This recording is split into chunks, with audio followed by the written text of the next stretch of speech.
Hello everyone, welcome to Dungeon Crawl. You have to stare at my ugly mug for the next, 2.5 hours because we're giving Snicket and Chris a break this week.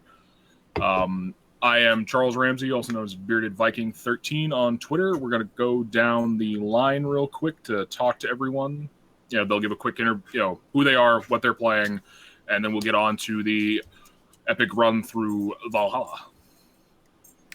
Alright, hi, I'm Disco, at _Discosaurus on Twitter, and I will be playing Bjarnastenjarta, the the dwarven barbarian.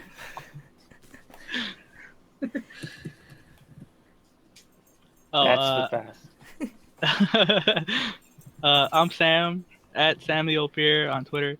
I'll be playing Remiel Covington, Bard, human Bard, so I got pluses like everywhere.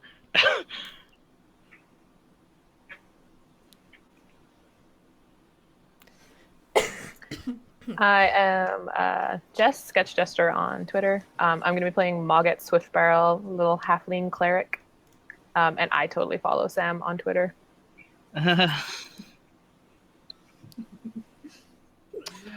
Hi guys, I'm Kenneth Friggles, and that's at Kenneth Friggles on Twitter. I'm gonna be playing. I don't know this guy. This guy's gonna be awesome. I think I might have to keep him for later. It's Gottergull Goresong. He's a half orc fighter, and we'll have to see how he does. Maybe he'll die. Maybe he won't. I don't know. Anyway, so I follow everybody on Twitter. Have I followed you? I probably have. Hello, my name's Brandon. I'm playing Bereft. I'm at Flinks the Jinx on Twitter. As Bereft would say, Salutun Kai Salutoin. He's a tiefling archfey pact warlock. I'm Kat. I'm at Cap'n Mad Cat on Twitter, and I'm going to be playing Findel Kellar Galad Nodel II, who is a high elf gunslinger. All right, and you know our players, and you know the premise behind this, so this should be fun. So you all start out, in most journeys, but this one is a little different. You all share something, very rare and very special in common. You all proved yourself in death and battle. Death is not the end of most stories, but not this one. You all proved yourself standing in a epic last stand, defending a village against bandits, proving yourself on the high seas, fending off pirates. But the only thing is, you all have all died. Your last moments were filled with, the idea of you've lived your life well. This is a good way to die. And the last thing you see is a white spirit lifting you up from your deathbed, and you all wake up here. All your eyes snap open, and you stand in a black cosmic space.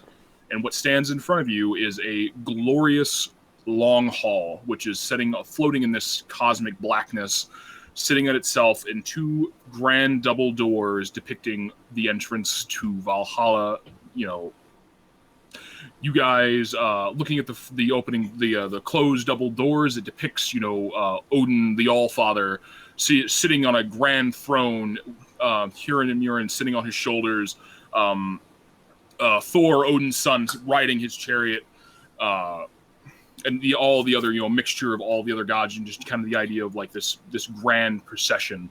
As you guys go to push open these doors, they swing open on silent hinges, but the noises you expect to come from here, the sounds of laughter and revelry, are not there. It is silent.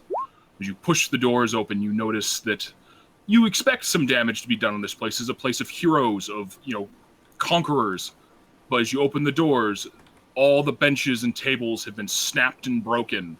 The grand fire pit has been is cold and dead. You can see embers and bits of wood have been strewn across the broken hall. The once famed barrels of mead that never ran dry now sit shattered and broken their contents long since spilled on the floor.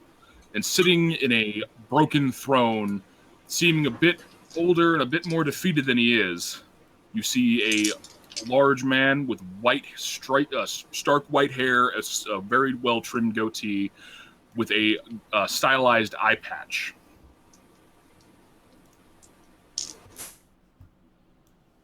I walk up to him and I say, what happened? What's going on here? As you address him, he looks at you, and the one eye that is still good is a striking blue, and you can tell immediately you know who this man is. This is Odin, the Allfather. He looks at you, and in a deep, booming voice, kind of just smiles and says, "At least some still come.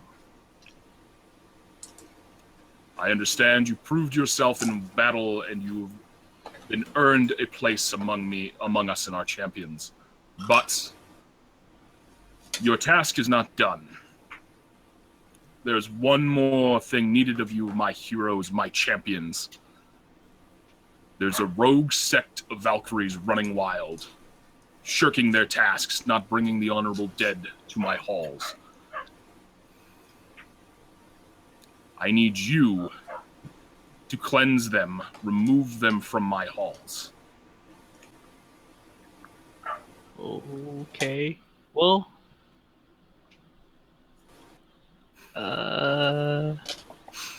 how strong are they? They were my finest champions, but I have faith that you mortals who've proven themselves in dire straits can best this challenge. For you would not have been brought up, you would not have been brought to my halls unless you were worthy. I mean, we're already dead. What's the worst that can happen? Oblivion, nothingness. Oh, Yeah, and well.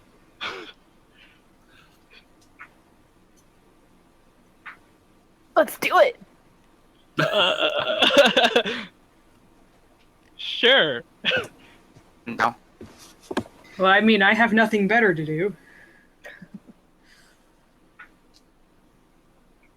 What about the rest of you? Sounds like a plan. What type of compensation do we get for taking these Valkyries out of the fights? You get to feast and dine in my halls. This is These a talks? compensation. Yes, Sure. impotent mortal. These halls. Okay. No further questions here. So, yeah. Gattergall's going to, step up to the throne, and he's kind of hunched over, trying to make himself a little bit smaller than to match up with the rest of them, but it's clearly not working. So he looks up to Odin and says, "You're not my god. I don't recall. I mean, the one eye is kinda, yeah, but the rest, I don't recognize you." All who sing the songs of battle and war worship us in a way. This is a glorious ending to a great life.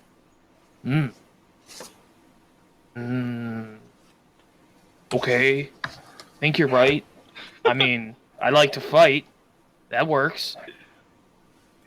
So where are these, what are they called again? Valkyries, the shield maidens, those who select the dead from the battlefields and bring them to Valhalla. Whoa, hold up. Wait a minute. Maidens. We're gonna fight maidens. Is that right? I don't know what culture you come from, mortal, but in our culture, women are as strong and as fierce as our men.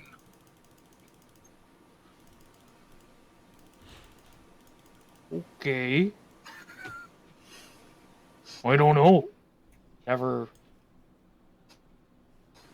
don't hang out with a lot of women. Kind of. I mean, look at this face. So, all right. So they're tough. You said they're tough, right? Indeed. Okay. Where are they? That lies the problem. They lie on a far distant plane from this. You must travel through the Bifrost, the Rainbow Bridge, to reach the point. But to get there, you must travel through the hunting grounds to begin with. It's step one of your journey. Hmm. Well, so I don't know if I understand, but what you're telling us is that these ladies are just not doing their job. Is that right? This is correct. They have shirked their duty. They have broken their oaths. Well, okay. Well, I mean, you could just fire them, but if you want us to go and get them, that would be all right. They have They have questioned my authority. In this, they must be dealt with harshly. The others in my host are otherwise occupied dealing with matters on the mortal plane. That's why I ask you.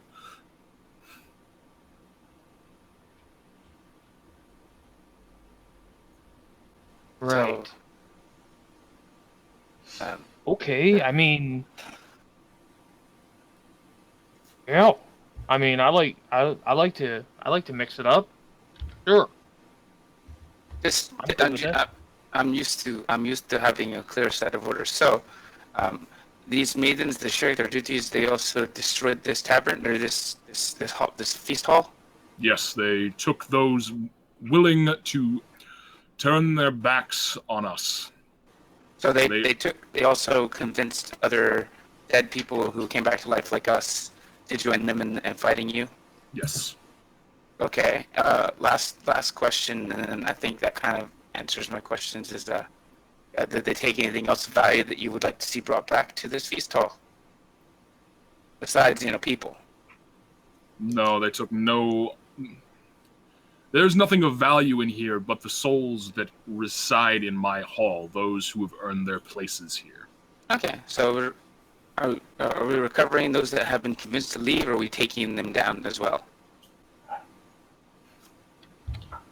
Bring back those who are willing, kill those who are not. Okay. Their lives will be their souls shall be thrown into the abyss. They've earned their fate. Those who are willing to return to the halls, they're open. Okay. The small tiefling male who's got kind of shifty coloring hair turns to the orc and says, "We kill women with shields and their men, and then bring them back. Understand?" Yeah. Okay. I'm okay with that. But do we have to kill them? That's what he's saying. That's what Well, If I persuaded them to come back, would that be like not a? sounds good to me. I'm just relaying what I gathered from the gentleman in this building here, Odin, right? I mean, I don't want to have to kill a pretty lady. Is all I'm saying. I'd rather not kill anybody, but if I've been contracted to do so, then I will complete my contract. Just appoint me to anything to kill, I'll go kill. I had no problems. wow. Do we get to ride chariots? Sadly, you do not. You get to travel on your feet. Next time. Meanwhile, I change my alignment. There you go. Okay, that reflects me better, I think. You must travel through the primal hunting grounds. One of the great joyous things you can partake here in the halls of Valhalla, but I suggest you exercise caution. The beasts that roam those forests are not as docile as those on your mortal plane. They are here to give challenge to the great warriors who have entered my hall.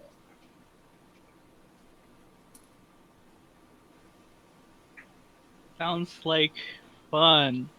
Yeah. So 6-1, half dozen the other. We're gonna have to fight, ladies, and then fight animals too. and people who also apparently have skills like us who are I, worthy I'm, of living here. I'm hoping. I'm just hoping I don't have to kill any bunnies or anything. That's that's really awful. What are you talking about? Bunnies are like the most difficult beast. I don't know. They're soft. But they have the All right, let's go. All right, so he directs you towards a large set of doors off to the side. Go, my champions. Revel in your task and bring back my host. The doors open up, revealing which an oddity thing is, you remember being surrounded by this cosmic blackness and surrounded on this this almost floating island in blackness. The doors open up, revealing a verdant forest filled with just trees. You can hear the sounds of bird calls, the howl of a solitary wolf. The first leg of your journey awaits you. So who takes the lead? I'm not.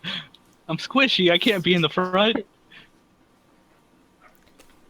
Gattaca looks around, and okay.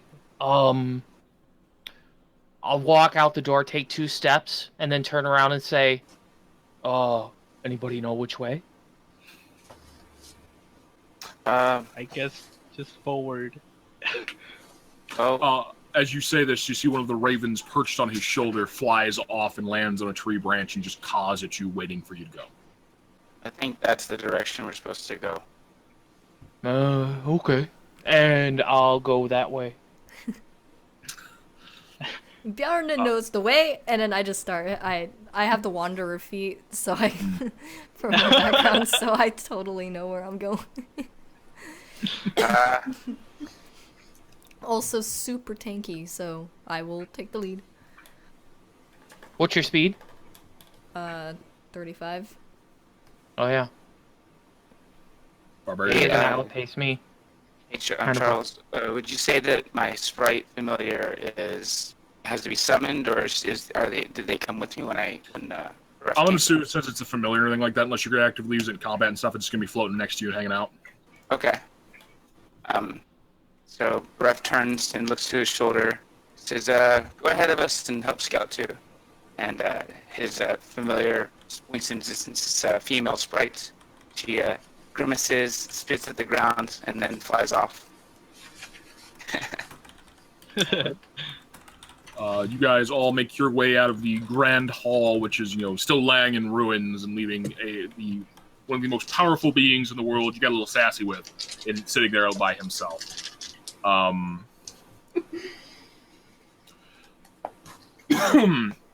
You enter into the doors slam behind you, and you can see now as you turn around, you see the doors slowly just dissipate into like a fine mist, leaving you alone in a very deep, very dark forest. Kind of, this is old growth. You're in the center of a forest. It's probably a few thousand years old.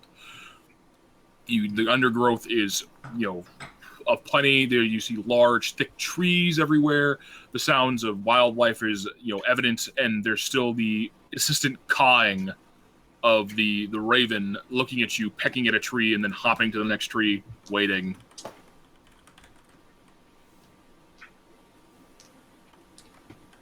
So we go. I'll follow the bird. Follow the raven. As you begin to follow the raven, he leads you to a small river inlet. So you can see there's 2 like long boats set up, so like almost canoe style boats. He perches himself, waiting for you to climb into them. Just come cawing, and as you guys climb into the boats, you start to paddle your way down the river. And the river, it's not a hard thing you just do. It's more of the current takes you as you hit the main river, and it slowly starts to wind and bend. And this is a the smells of that scent of like mossy decay that's hanging around in old forests. There's the sound of like chirping birds. You can see some of the like lupin eyes like following you as you gaze down the river. Just these these yellow eyes just kind of watching you as you go through. The boats dock themselves in a small inlet off to the about 3-4 miles down the river. You can see now that the as you step off the boats, there's this. You hear the sounds of growls and this large, like barking, coming from the end of the river. I need everyone to roll perception checks, please. Natural 20. Natural 1. 22. 17. 17. 19. 19. So everyone, but Ken. It's not a surprise. You immediately pick up from where the sound's coming, and you can hear the sounds of padding feet, and it sounds. You can hear the sound of like large wolves running towards you, and you can hear you can see through like the undergrowth and like the bushes and stuff. You see this rat rumbling, which is not common for the padding of wolves. And as you see, break out into this small clearing, a huge bear standing at 15 feet at its shoulder, black markings running down its side, and 2 wolves kind of just run up alongside it, keeping pace. All right, then I need everyone to roll initiative. Actually, wait. Before you do that, I need to put tokens on this map because I'm a fucking moron. I was not prepared. Beat yourself up. It's easy enough thing to forget. I've done that all the time. No, it's just one of those things that those 3 wolves, yeah. All right, arrange yourselves as you want. I need to get one more. Actually, wait, don't arrange yourselves as you want, because now I need everyone to tell me. So, who is the little dwarf? I'm the dwarf. All right, then. So that goes to Disco. I'm the orc. Right. Well, the ones I was able to drag out of the. Oops. Boop. I was behind her. Save changes. This one is. That's the wrong. Yeah, that's the wrong one. I swear to God, I don't see a map. What? I do. Yeah, I see the map. There it is. Now it's gone.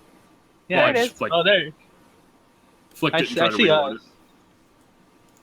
Alright, so there's that and that and that. I think everyone I'm missing but Cat because I didn't have the token beforehand.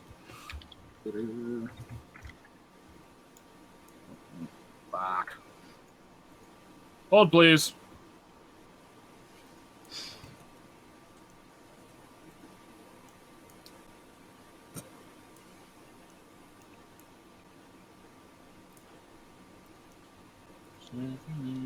Desktop. Oh, fuck you. Adobe CS. Go away. No one loves you. And poop.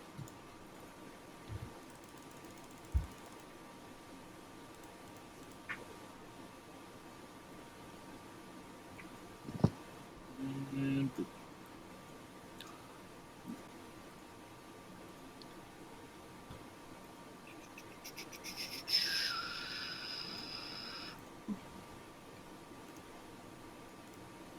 All right, everyone should have control of their tokens to. Yeah. Indeed. So please arrange yourselves as you wish to be arranged, coming off the boats, and then we'll roll initiatives. I have to figure out which music I should use because this is not my.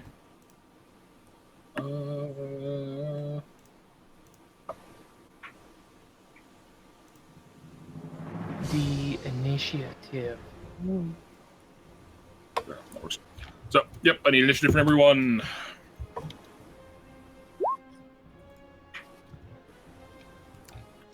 I have a 20 for initiative. I got an 8. 20. All right, I can add you. Add turn. Turn. Ah, there we go. Cool. Oops. All right, initiative for these things is not very good. Oh God. Okay, there we go. It only took me like 20 tries to get my initiative in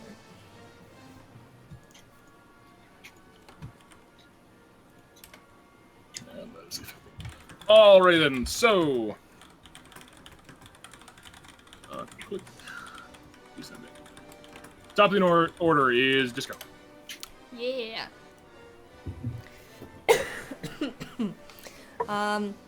So right off the Some bat, of us don't have initiative up there yet. Wait, what? I clicked everyone. Oh, you can add your own. Like you can click on the 0 and input your own initiative. Okay. Okay, so right off the bat, I see the bear, and I feel like kind of an affinity to it because I have a bear totem, but it looks bad. So I go into a rage, and pull out. You go into a rage. I go into a rage. Bjarna go rage. And I actually run over here and take a swing at this wolf. Alright then. Roll attack.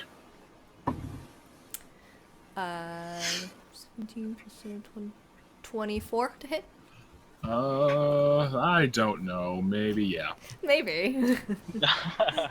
And that's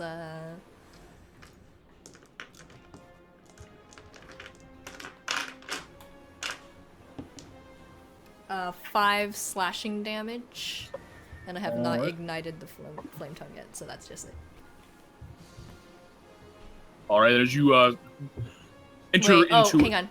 I You also still forgot get to a add second I forgot to add my mod to it, and I have another attack. So it's 5 plus 4, so 9 damage. And then second attack is a 16. hits. 8 for 12 damage. 12 damage.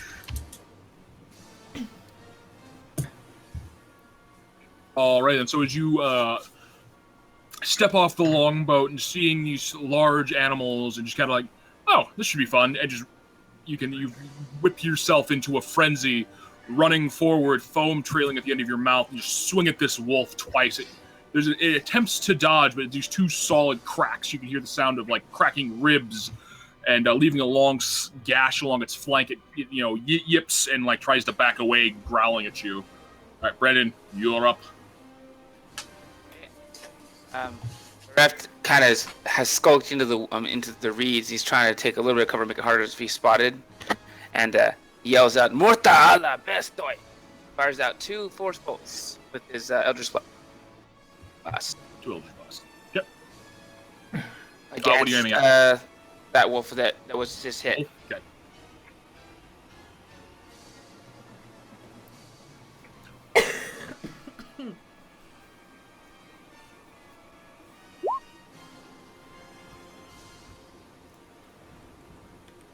And I accidentally closed the window. All right, then there is 23 hits.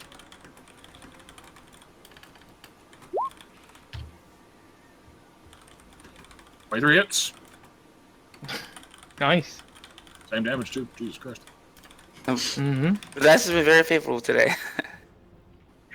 And As any bonus actions? yeah, they're both hitting that one. No, any bonus actions? Oh, not now. Okay. So as you focus your arcane energy, funneling it through your pact, you can you point a finger at the Fey Wolf, and it's 2 bolts of arcane energy slam into it, nearly knocking it off its feet. It rights itself and just kind of growls at you. You can see its loop in its eyes, just glaring at you. Cat, you're up. All right. Well, I guess I'm gonna break out the pepper box and take a shot. All right. Because that's what I do. That's 17 to hit. What? The same. Okay, so one you're just we've all pinpointing been both. Yeah, going that at. hits. All right.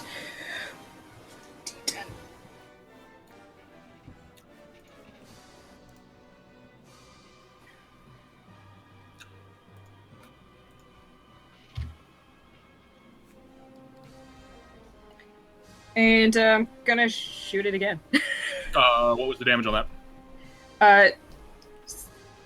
14. 14. Okay. And shooting it again.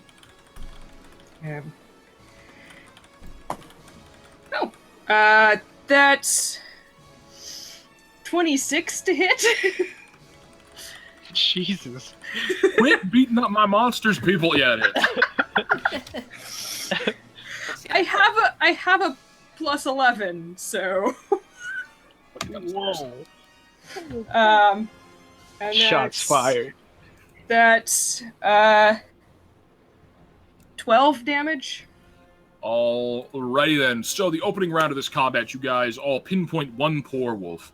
As you see it kind of floundering in its state, you take aim and just the first shot, this cacophonous boom and this like the explosion of white smoke from your pepper box slams into its right shoulder. Like you can see, you hear the splintering of bone as it drops to it's hobbling itself on 3 legs. The second shot, you take a bead that catches it right in the right under the eye and just like, snaps its head back and just drops limp. All right. Breath throws himself in the water and tries to say, "What the hell was that?" Because he's never seen firearms like that before. Any bonus actions?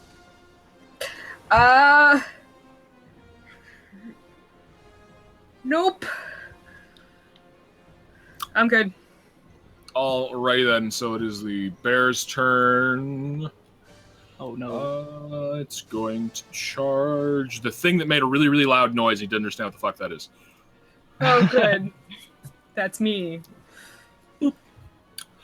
All right, then it's going to launch all 3 attacks against you. Oh. Well. I doubt it's 15 hits. What was that? 15. It does not. All right. Second shot is a 24. Oh. That does. And third shot is a 28. And that also hits. Alrighty then. So it missed its bite, but hit its 2 claws.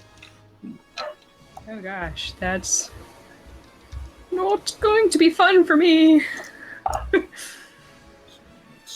6, that's 14.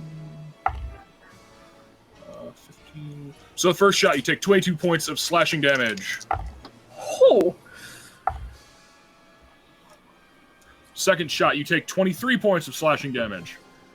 But why? Loud noises. As you startle this large, just this huge bear, and it just charges for you. There's this primal rage and fury. Its large maw snaps at you, and you're barely able to get out of the way, but it sets you off balance and just leaves you open for these 2 huge paw swipes that just knock you around like a rag doll, opening up a long gash in your armor, ripping you, and you're not happy at the moment. No, I'm not. I'm Ken, still you're up. alive though. Oh man. Okay. Just a quick question. Yes. Are you doing flanking? Yes, I'm doing flanking. Okay. And rules for flanking? Do I have to be on the opposite square of whoever I'm flanking? Yes. Okay. So that means I would have to go 1, 2, 3 there, right? I don't know. What do you say? Yeah, if you either square, you can go there. Okay, I could go there, Or and that's considered there. flanking because he's so big. All right. Yeah, so it's either side you would be flanking as long as you're on the other side of something. This is only a huge creature, so it's not like, oh crap, it's impossible to flank a fucking ancient dragon. Hey, right. Okay, so I'm gonna go here, and then I am going to attack with my great sword. You have advantage. First attack. Is an 11. Whiff. Would it be 14 with advantage? 14 with 14. advantage. 14 with advantage. Whiff. And was that a whiff? Is a whiff, yes. Yes. All right. And second attack again with the great sword. That is a resounding hit. Oh, There's a 22. So 15 damage on that one. Okay. Okay. As you see your, companions you've just met, you being harried by this large bear, you run up, first swing, kind of just trying to clip it at the ankle on its back leg, but as it's batting around your gunslinger, you're just kind of off target for a second and just slip the blade. Second shot, you're able to line yourself up and just cut a large gash from shoulder from its across its back, opening up a thin bleeding wound. It roars in pain, kind of just eyeing you now. Super. Any bonus actions? No, but I just gotta double check. I've got great weapon fighting, and it says when I roll a 1 or a 2 on a damage die, You can reroll, yeah. Yeah, I can reroll. So I can reroll that 1. You got a 3 and a 4 on that. Oh, the 3 and the 4 is what they take. Yeah, I think Right? that's what it's Okay. gonna be. It's 3, 4 plus the 4, blah. Okay, sure. I'm good. I'm good then. I'm good. No bonus action. Okay, so now it is the wolf's turn. This one's going to charge there. This one's going to actually intelligence check a wolf. That should be fun. Yeah, no, it's going to the nearest target. Dwarf. All right, so the first one's going to attack you, Ken, with advantage because of pack tactics. Yay! Okay. So 14 plus. That is a 22 to hit. Yeah, that hits. All right, then. So we'll roll that because I got sneak attack damage on it.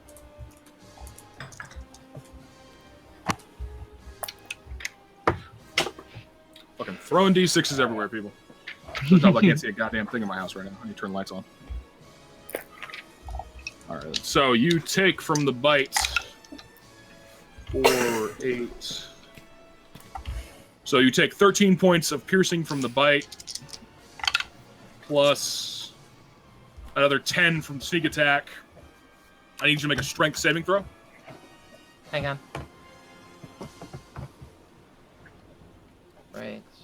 Roll. All right, so as this wolf runs up behind you and clamps its large jaw on your leg and just pulls it out from under you, you are knocked prone. Okay. All right, then. So next wolf's turn against our little dwarf. That is a 17 hit. I laugh exactly like that. And step away. His teeth snapping in front of you. All right, then. Mogget. All right, I'm going to reach down and touch the gunslinger next to me and cast Cure Wounds at 2nd level. Yay! Oh, that's the wrong one. This one. Ooh. 10.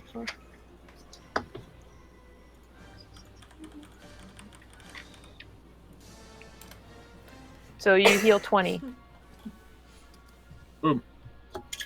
Healing boop. And then I'm going to cast Spiritual Weapon at the big bear right in my face. All right, then. Since I did not... So, your spiritual weapon is going to be the almighty red dot. All right. That's So he takes 1. Oh wait, I have to Yeah, roll an that attack. one. Attack that one. Yeah, that's not going to hit. I rolled a 3. What would you like your Get spiritual advantage weapon still to take? for flanking? I would say actually, yeah, you would have advantage because you're flanking with gunslinger. Okay.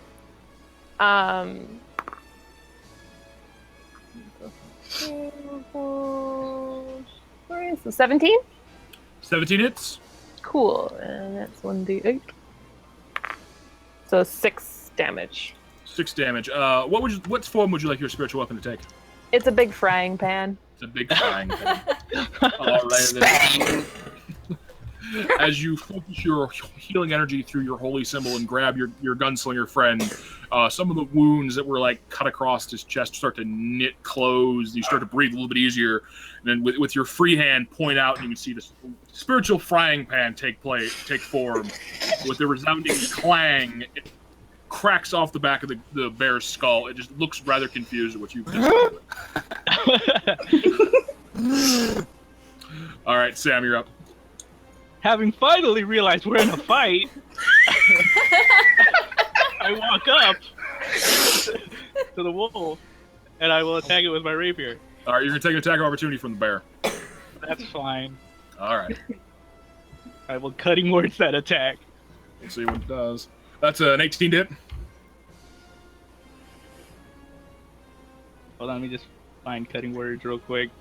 You roll your bardic inspiration, and then whatever you roll gets subtracted from the attack die. So 2. So I that is rolled now, a 2. Great. So it's a 16. My armor class is 15, so yeah, I do get It hit. hits. All right, claws are 3d10. Yay, bards. Yay! Yeah. Oh, God. So 9, 3, that's 12 plus 6, it's 18. So you take 25 points of slashing damage as you try to skirt by the bear, and it just baps you towards your enemy. I'm fine. I rolled to attack the bear, the wolf that I was going to attack, and I'm not mad at the bear. 20 hits. Yes, 11 damage. Minus 11. Using the momentum of being, batted around like a cat toy by a large bear, you just kind of lunge forward, jabbing into the, clipping off one of the bones of the wolf and, opening up a small pinprick, and it starts to, gush this, like, almost like crystalline, like, white blood that evaporates when it hits the ground. So the bar just had an indirect fastball special. Pretty much. Yeah. What are you talking about? Everything I do is on purpose. Aw. All right, Disco, you're up.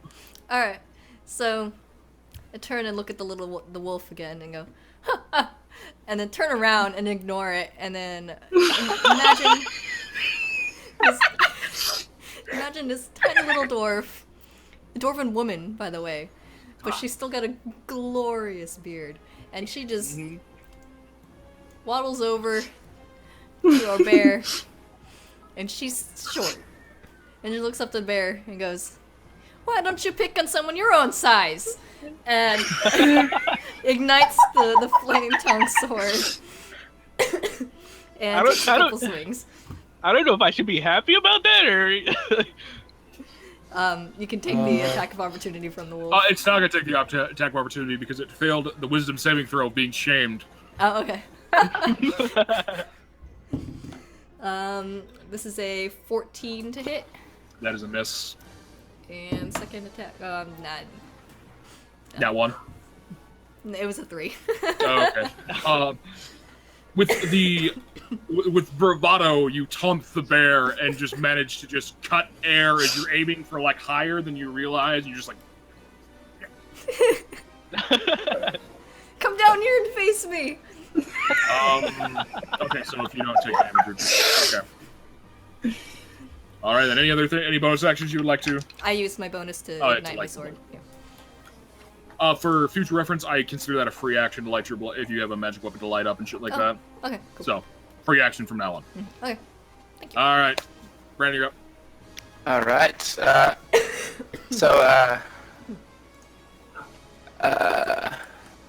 What's the gunfighter's name? Or gunslinger? Who's the gunslinger? Cat? Yep. Cat? Okay, Cat, you feel a strange small sensation as a little fairy lands on your neck and whispers in your ear, "Here, this will help." And you should turn invisible as Ruff channels greater invisibility through his Fey Pact. So... Sweet. What? You can do that? You're invisible? Yep. What? Chain.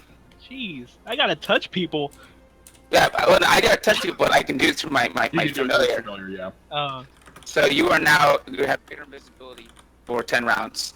Yep, and greater invisibility is Nice. That means you have you have advantage in all your attacks, and also you get a bonus to if they can't see you, they can't attack you. You're heavily obscured.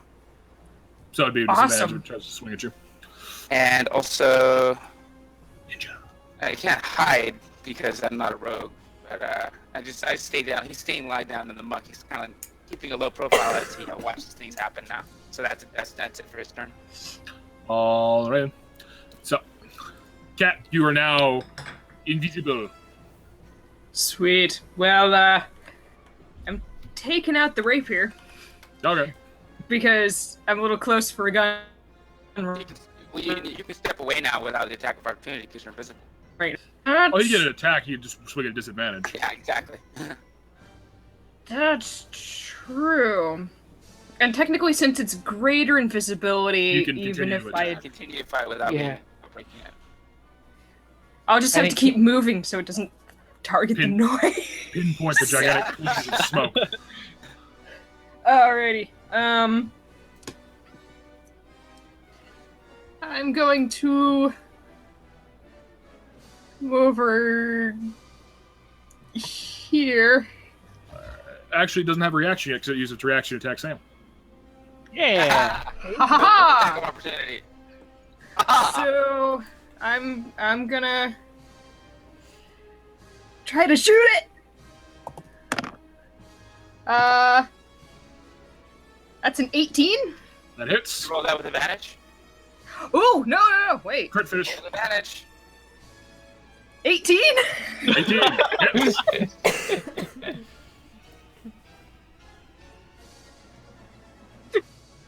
And that is 15 damage. Okay, money's 15.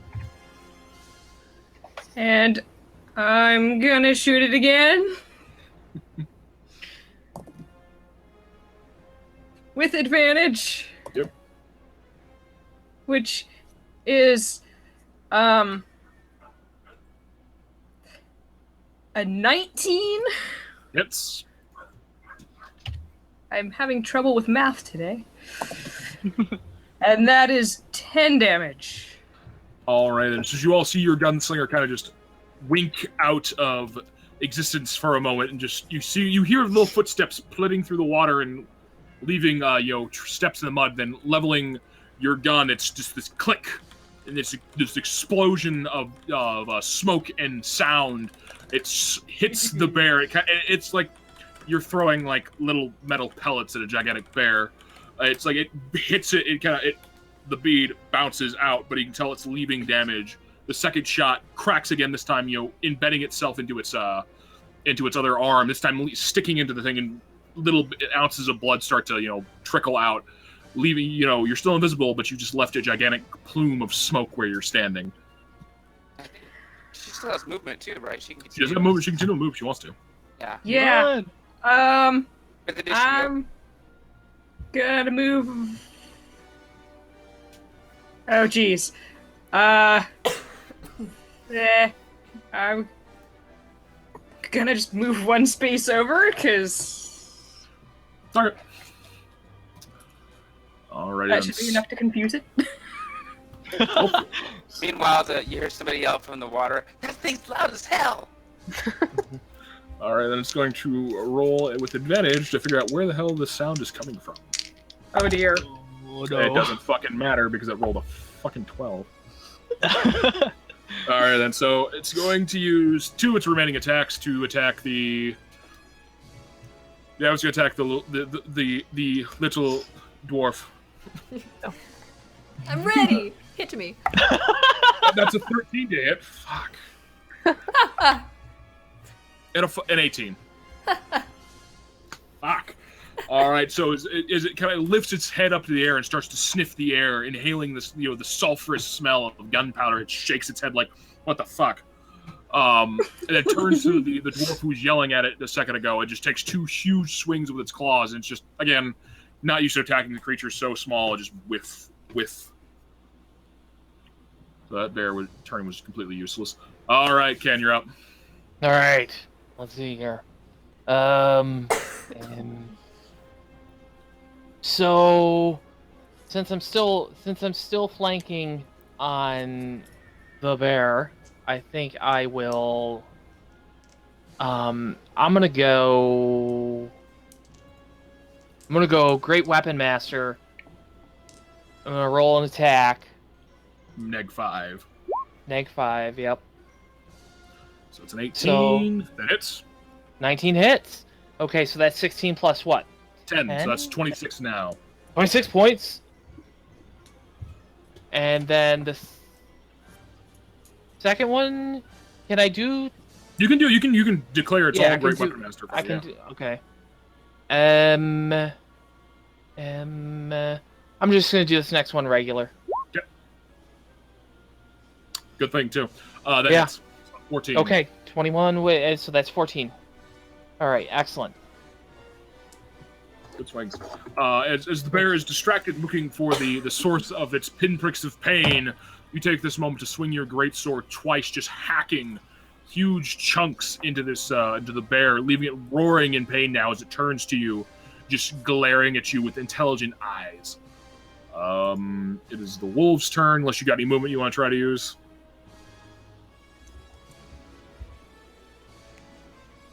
Don't leave me with the wolf.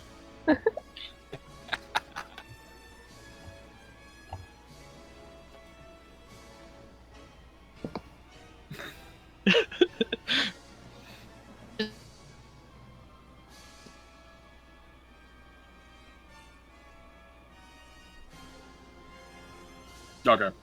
The bear will take an attack of opportunity.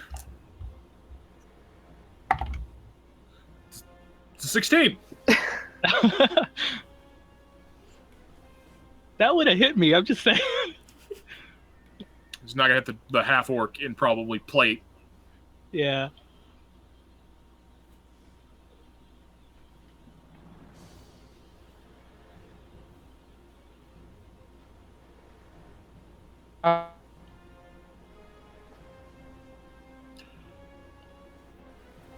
You're super choppy there, Ken.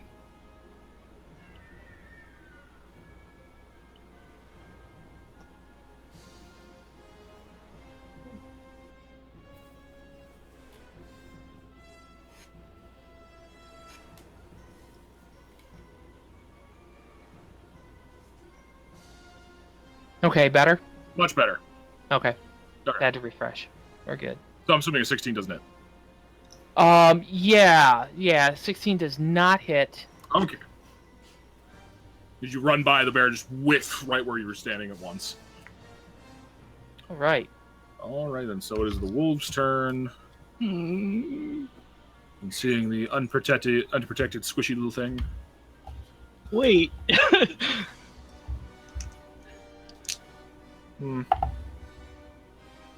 Take that back. Come Alright. to try again. Yes, exactly what's happening. Now it has advantage, though. Oh, good. Oh. That doesn't fucking matter. That is a 16 to hit. Of course not. All right, then the other wolf's going to attack your lovely bard, and that's a 10 to hit. Yeah. These dice are being banned. All right, and so as the wolves just snap at you like, puppies not doing a damn thing. Margaret, you're up. I'm gonna be like, Mr. Bear, I really don't want to hurt you, but I'm gonna swing my base at him. Okay. 19? That hits. So, okay.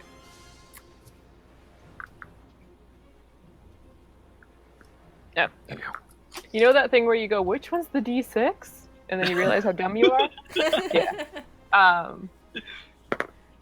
So the fun part to this is I have a -2 2 to my damage because of my -2 strength. And I rolled a 1. Negative 1 damage. It's going to be 1, so it's 1 But damage. I am going to Divine Strike. Okay, cool. So I got another D8 of Radiant, which is a 2. So 3 damage in total. Yeah, so 3 damage. And then with my bonus action, I'm going to hit him with the frying pan again, Okay, which is a 6. okay, no. Oh, right. Sorry, that was damage. I didn't roll the attack. Don't mind me. Natural 20. Alrighty then, Whoa. roll the die and double it. Roll die. That's an 8. So So 16. 16.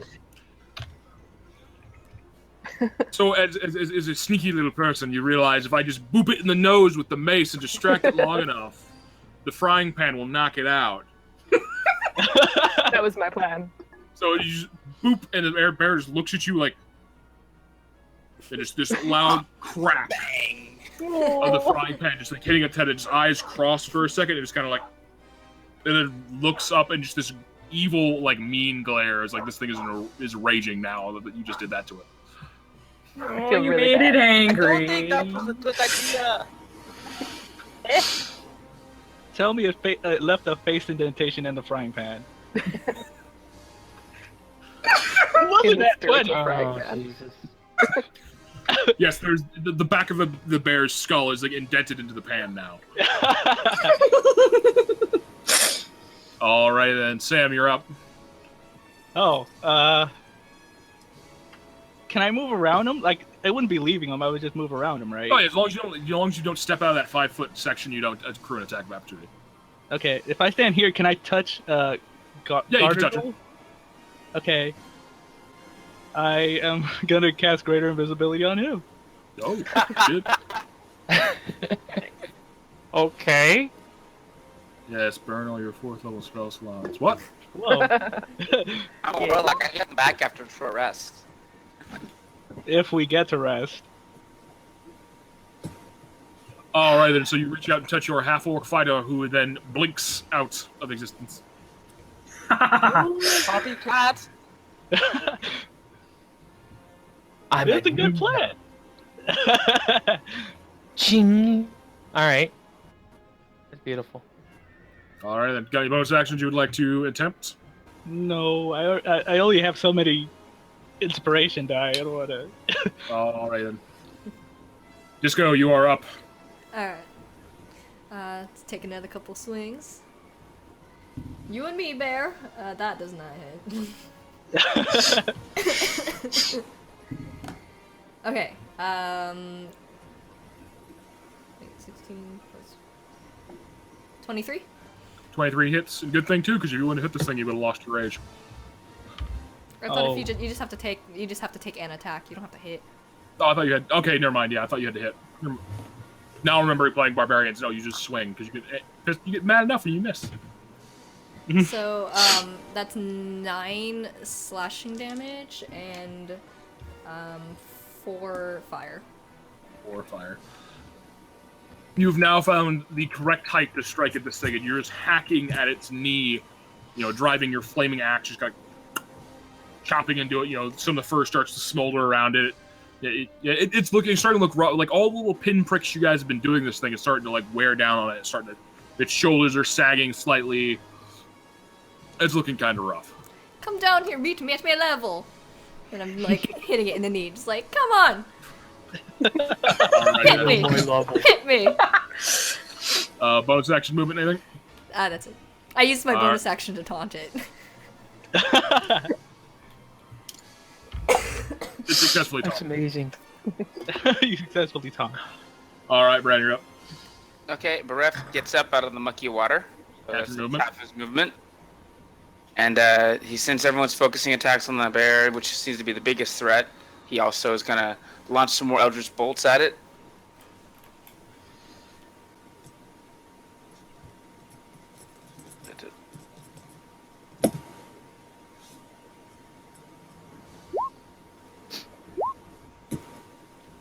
All right, so the natural 1's not going to hit, but the 26 will. So yeah, these time the bolts are purple as they fly in, and actually the one that missed is a sickly green, kind of weak looking one, and then the one that hit was purple one, just right where the dwarf's been hacking away at it. All right, so as you aim your blast, this one kind of swinging wide, cracking in between its legs. The other one's striking true right where the kneecap has been, brutalized by your dwarf. You hear the sound of bones like cracking, and it kind of nearly goes down, and it's hanging its head. It is looking bad. Bonus action movement. Going to finish moving. 2, 3. That's 15. That's all my movement. So I dash over to the water. Try to give the bear another target since I don't want to see the halfling get nommed on. No. All right, then, Kat, you're up. All right. I am going to spend a grit point and make this a violent shot at the bear. Very nice. The bear. Oh, bear. That is... Bears. Oh, bear.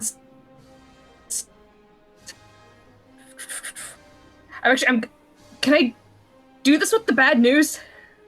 I would say you would have to say you were going to switch weapons before you rolled the attack. Okay. That's okay. That would be a 19 to hit. That is a hit. All right. And that is...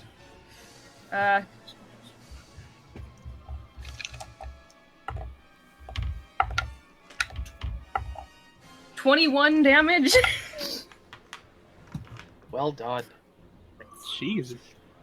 Alrighty then. So as you take this, you line your shot up, aiming directly for like the neck of this thing, and the shot, the extra charge of powder, it rings out, and just this, another explosion of smoke, and it clips the neck, and you see the blood start to just pour as the bear goes to fall, but a paw catches itself as it pulls itself back from death, glaring at you. Okay, well, I'm gonna shoot it again with How many shots do you have with the pepper box where you have to reload? Oh, I should have done that right before the last one. Okay, so we'll say you reload this one just because Yeah. that wouldn't have mattered because you still would have shot. You use your second action to reload. Yeah. I think reload's a bonus. No, it takes an action. I think it goes to a bonus later on. I think. You're right. Never mind. So you still would have got your first shot off. It would, it would have been, so your first shot would have been your second shot because you would have been reloading. Okay. So you don't get your second attack. You, yeah. Do I want to action surge yet? Oh, action surge! Damn it! Fucking fighters.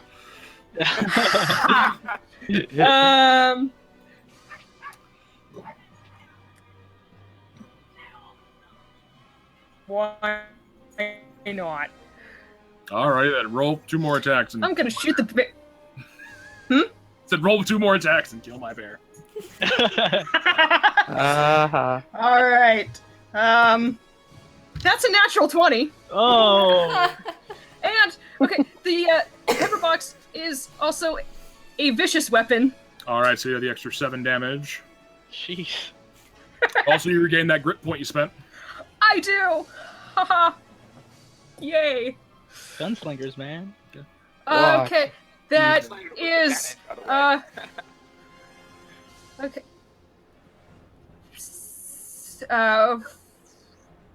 9 plus the 7 is 16. 16.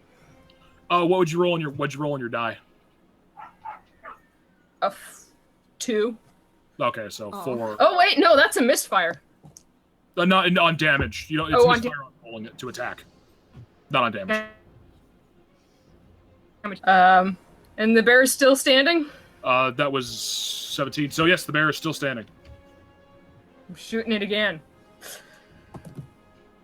And that is a 28 to hit. Well, the fact that the DM's salty about his bear dying, yeah, that hurts. That hits.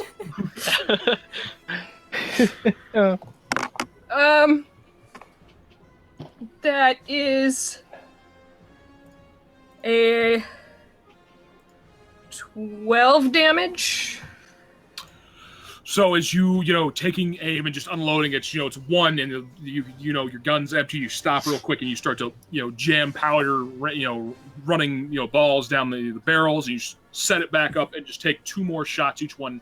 As this bear is slowly starting to pull itself up and starts to move towards you, the first shot takes it right at the jaw, knocking it, blowing half the jaw off. It kind of just hangs there loosely as it still continues to just charge forward towards you. Take the second shot, and it goes right through the eye, out the back, and just this explosion of this, white blood just explodes out its back, and it just it slides right in front of you, just slumped. Ha ha ha. Awesome. Yeah. So I think the only thing I have left is movement. So yeah. I think I'm just gonna stay here. This is a good spot. It is. Ken, you're up since my bear's dead. Alrighty then. Well done. Well done. Alright. So let's see. What are we gonna make happen here? Oh, there I am. Sorry, my character sheet went goodbye. I forgot about that when I refreshed. Okay, there it is. All right. So it's nice that it's nice that our bard cast invisibility on me. So I could get advantages on attacks again. Is it? Yeah. Is that what it is? Advantage on attacks? Yeah, because he moved to do it, which negated the flanking advantage. So I had advantage on all those attacks, but they all hit anyway. So yeah, yeah. I might need a little more help, I guess. Okay, so yeah, I'm gonna call this first one Great Weapon Master. Yep. Let's see what happens. That's a 21 to hit, so yeah, that hits. All right, so that's slashing. Oh, you can re-roll that one. That one and 2. Really? Yeah. Okay. Because you got a 1 and a 2 there, so re-roll. Just roll 2d6 and the thing and take the damage.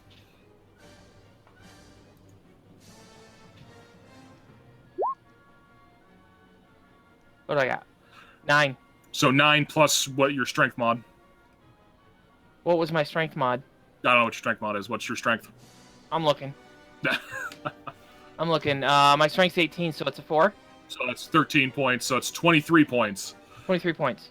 23 points of slashing on your first shot.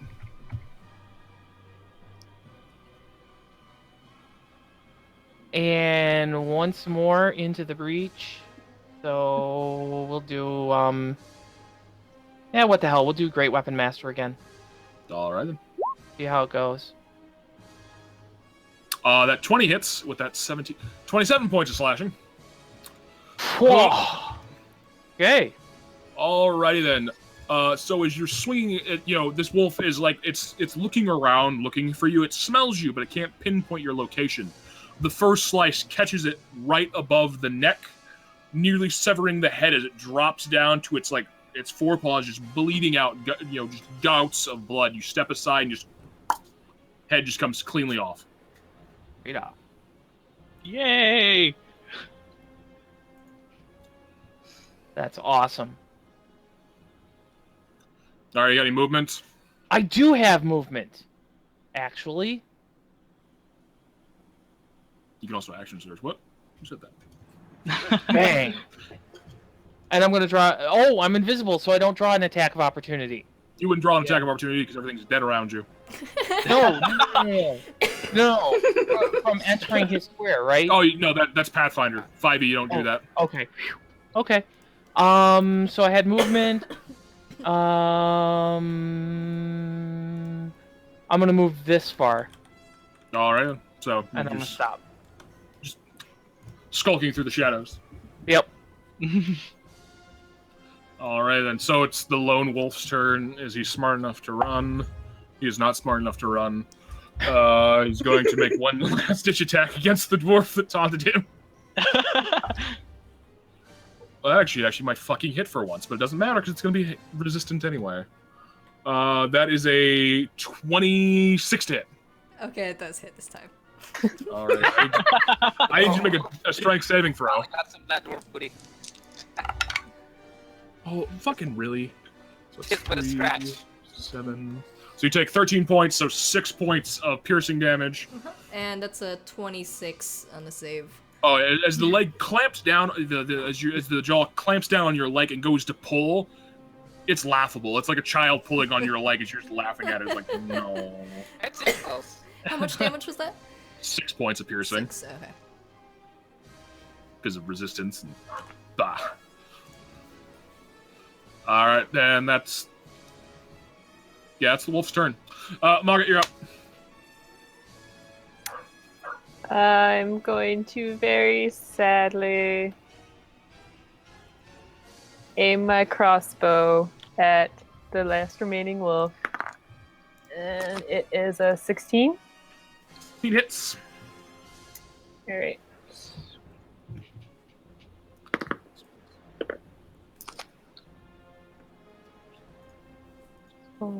So it's 4 for damage. And can I do Divine Strike on ranged weapons? Is it just a hit or melee hit? Says when you hit a creature with a weapon attack. Crossbow's a weapon attack. Alright. So another d8, which is 6. Another 6. As you And kind of... I'm going... Oh, spiritual weapon, yep. You gonna move it? Do I need to, or is he done already? No, it's not done. You did 10 damage to a wolf that's been barely been touched. Okay. Oh, I didn't know how much he'd been hit. Okay, yeah, then I'll move the spiritual weapon over to him. The almighty red blick. And that's a 17. That hits. And it's 2. Alright, so 2 more damage. As you bring your little tiny crossbow to bear, the bolt just chink, it clicks into its, like, it stabs into its side. The damage isn't noticeable until the bolt slowly starts to, like, cascade this holy energy and burns a little bit into the wolf. Wolf, like, yips and, like, turns to the side. And just, you know, it was a T-ball set up for the frying pan to just come clack across its head. All right, then. Sam, you're up. Oh, well, all my spells are AoE, so I'll just walk up to it and hit it. Poke. All right, then. Roll it. Okay.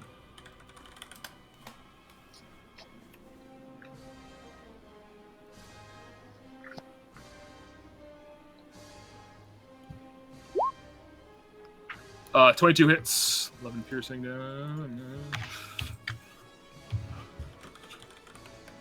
All right, then. So as you lunge forward with, practice grace, it runs it right through the eye, dropping it as you kind of just the weight of it dropping just pulls your rapier out of it, and just kind of leaves a small trickling trail of blood. Huzzah! You guys have bested combat number 1, which we probably gonna do too. Give me a second. I'm gonna turn some lights on real quick, so I'm not the floating head of doom. Okay. Yeah, but you kind of already are. It's appropriate. Well, it's hurting my eyes. Awesome. Does anybody have potions? Yeah, give me How are you We doing, have a buddy? cleric. I'm at standby. 36. I'm at 36 of 61 hit points. Oh gosh. Well, would you like a superior healing potion? That's a pretty big potion. Yeah, sure. Well, we don't have any more Oh, damn enemies. it, Why don't we he's just do a short rest and use somebody's bardic singing for the rest? Oh, the D6 Song of Rest. Yeah, plus your hit points, your hit dice used. Are we gonna rest? That's what guys. Go to you. I'm I so... guess. I mean, I think I'm the only one that really got hit. The fighter I'm in the party got hit pretty hard too. Yeah. Yeah, I'm at 51 of 76, so... The fighter got tagged pretty hard by the bear. Yeah, the bear I mauled did. the fighter pretty well. I got mauled. Yeah. All right. Well, then I guess we'll take a short rest. All right, then. So we're just gonna take you guys are gonna take a short rest. You guys, it's a half hour, an hour long. You guys set up, going about, kind of moving the bodies out of the way, checking your equipment for the next leg of your journey. If you guys want to spend hit die, spend hit die. How many hit dice can we spend? You can spend all your hit die if you want. Plus, Really and then you said you rolled a d6 for your Bardic Rest song, right? Song of Rest. Yeah. So roll that, and you get to add that up for every hit die you spend. Hold on, let me find my. Nice. So it's 10. During our short rest, I wait. spend a little bit of time sitting next yeah. to one of the wolves and just kind of sadly petting its fur. As you sadly pet its fur, as you start to pet it, like, running your hands over it again, it slowly starts to dematerialize until nothing remains. That's a little But I feel a disconcerting. little better about killing them now. Just a bit. Beref walks up and pats the halfling on the shoulder, saying, I think those are meant to be fought, at least for this place, which is strange, but they like to kill things, so it's just stuff for them to kill. It's true. I had a wolf friend once. Oh.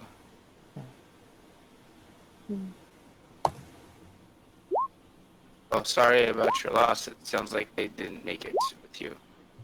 Well, apparently I didn't make it either. Ooh. Touche.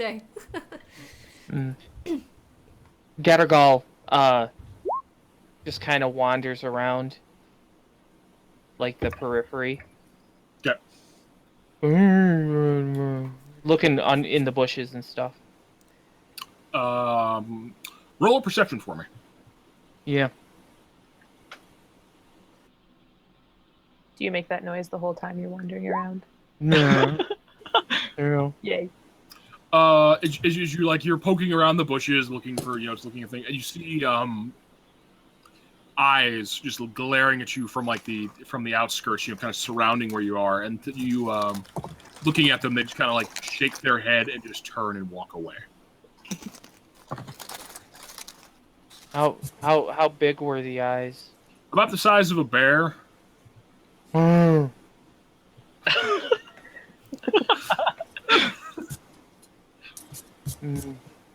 Okay.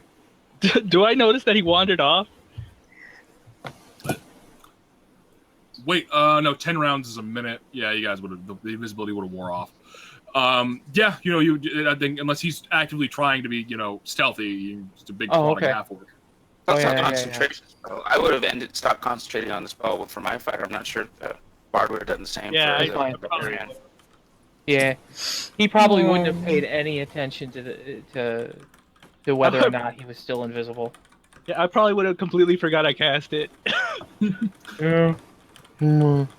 So I go looking for him, I guess.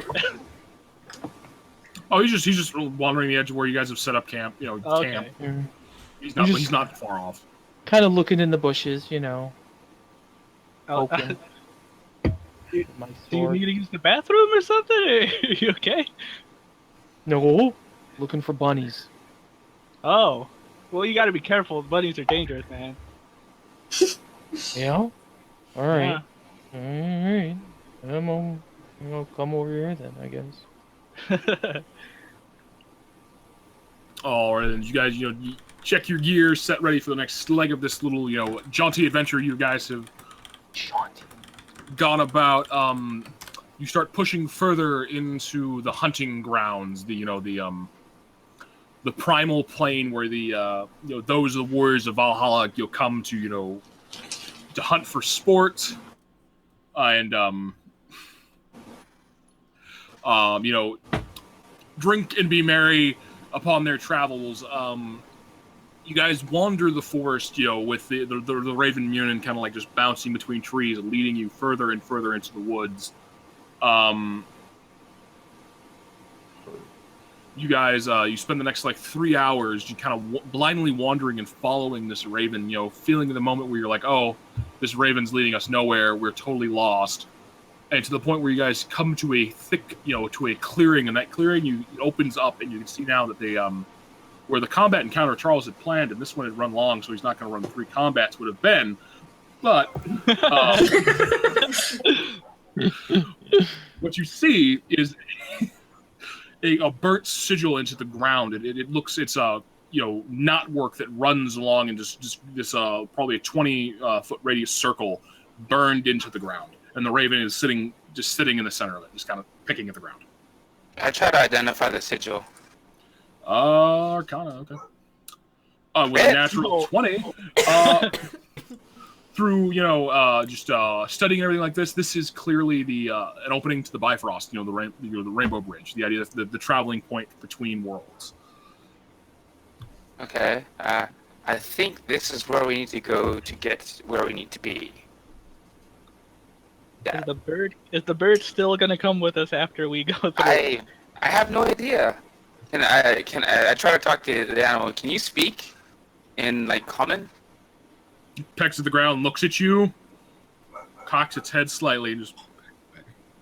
I got this. Just give me a moment, and Bjarna goes over to the to a quiet spot and casts a ritual. And speak with animals. Yeah. All right, so you spend 10 minutes kind of just gathering yourself, attuning yourself to this nature. It's an alien place, but still, it's a forest, it's home, kind of. And you kind of pull yourself, and the spell clicks.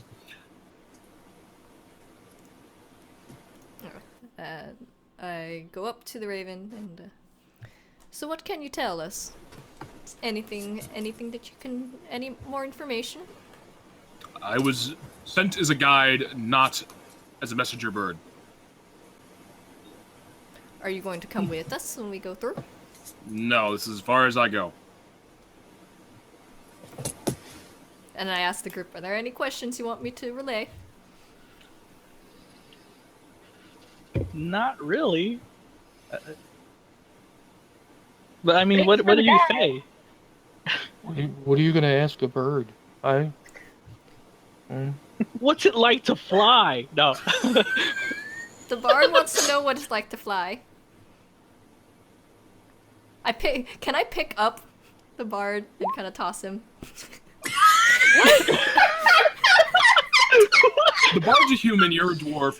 But I'm super strong. Do you oppose this, Sam? I don't know what's happening, so I guess, yeah. All right, I want you to roll contested athletics checks.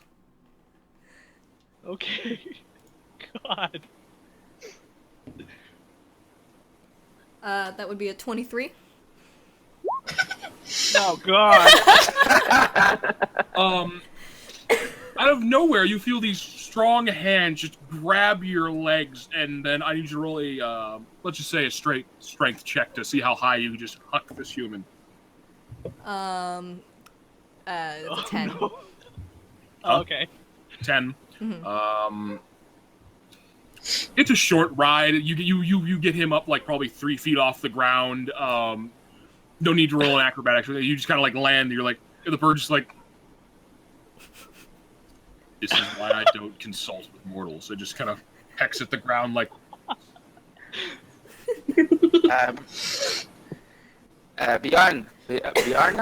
Bjarn? Sorry, how do you say it? Bjarn. Bjarna, sorry.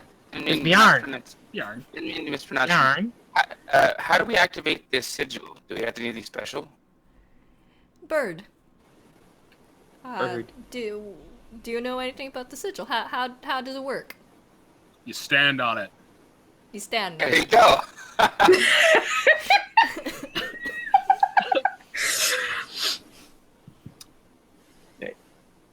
I don't really trust anything that we've been that is supposed to assist us now, just because of the nature of this place. It looks like it's all about fighting and destroying things. So, if you'd like, I can set my fairy on there first. Bjarna stands on it. There you go. Oh, so you're on the sigil then? I stand on the sigil. Yeah. All right, as you step onto the sigil, there is this burning light that strikes the ground. And there's a moment of transcendent where you're like, oh, what's going on? As you're zipped from the ground up into the air. And Bjarn is gone.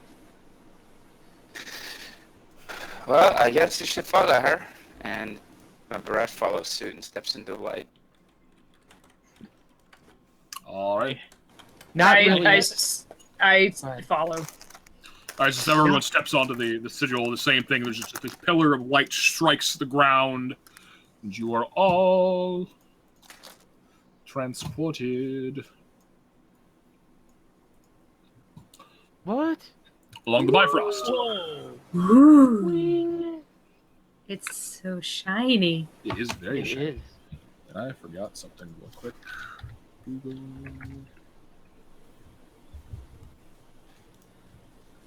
All right. So as you are, you land roughly. You see Bjorn just kind of sitting there, like tapping her foot, like waiting for everyone to come through. And as you step foot onto this solid structure of, it looks like cascading light, colors and rippling running along this glass bridge. Standing there with a sword, two hands resting on top of a sword.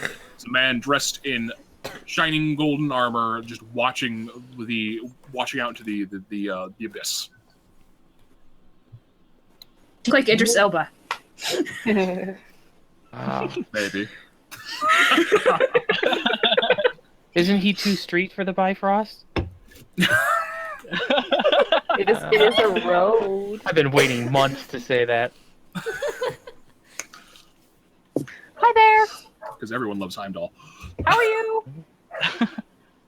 He turns and there's just this almost an alien eye. His eye color is just these bright gold orbs. And he just kind of looks at you and just kind of Ching. just looks away. Just standing at his post. He looks thoroughly bored out of his mind. I'll walk up to him. Interesting things to see in this world. I'll walk up to him. I won't say anything, but I'll walk up to him. Okay. Just kind of looks at you. He's much bigger than me. He is much bigger than you. He stands about 15 feet tall. Whoa. Whoa. Okay, then I'll Like- look up at him. It's like 8 of me. Do you know where the ladies are?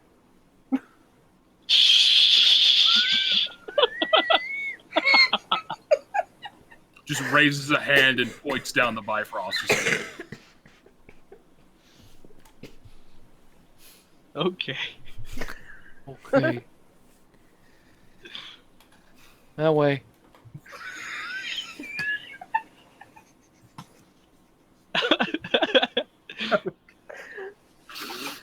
Wow. Nice. I just walked past him with like the most embarrassed face. I give Heimdall's ankle a little hug while I walk by. There's no movement. There's just kind of like, if you could stand to be like stiffer, he just kind of, you feel like there's a stiffening of his muscles. He's like, They went that way.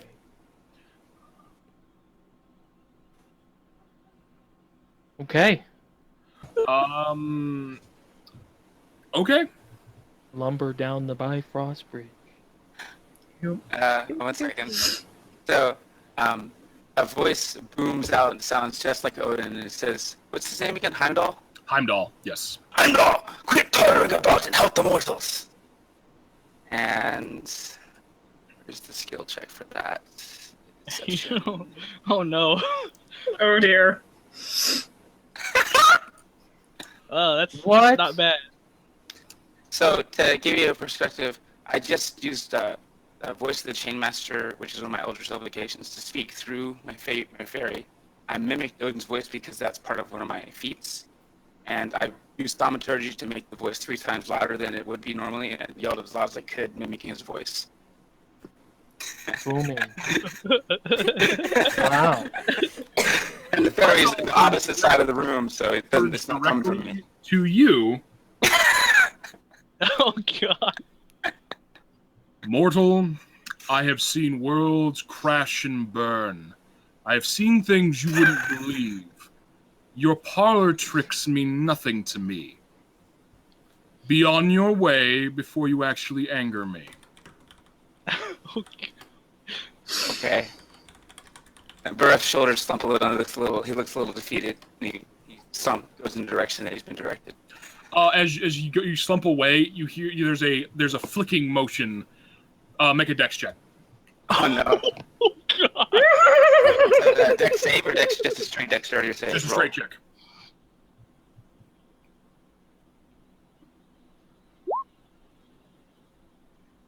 No. Oh, It feels like a glass bottle just banged off the back of your head. And you hear it clack to the ground. And you see a familiar red-colored potion that he just hucked at you. Because that was actually fairly creative, and I should reward players for doing fun things. So that's superior healing potion. oh. He picks it up, he rubs his noggin, he's got a nice welt there. Looks over to Heimdall, and he bows as floridly as possible with a bunch of flourish and all this other stuff, and he pockets the potion very deftly and quietly. All right, then. So you guys make your way upon the Bifrost, the Rainbow Bridge, leading to worlds unknown and fun places you shall roll. You spent about 20 minutes walking about, and it's cold, but it's not uncomfortably cold. It's more like the idea of fact it's just it's just walking out in like the first frost of winter, walking along this road, and you guys come to a point where you see there's a circular platform leading at the end of this bridge, and you guys you step forward. Same sigils are carved into the glass of the bridge, and you guys step onto it, and there's another disjointed feeling of being, your body standing in one place and being pulled like taffy to the next points where you guys are then deposited. Move in a on the outskirts of a walled city, almost like a walled keep, and the ground just cracks in the point where it impact, and there was no sigil here. I've lost all my words for the day. This is this pathway was created specifically for you. And you stand at the gates of a large keep. The gates are open. There is no one. No one seems to be guarding. You hear the sounds of revelry and laughter echoing out from it.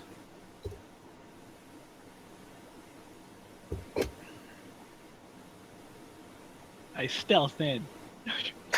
Okay, roll stealth. I will also be quiet.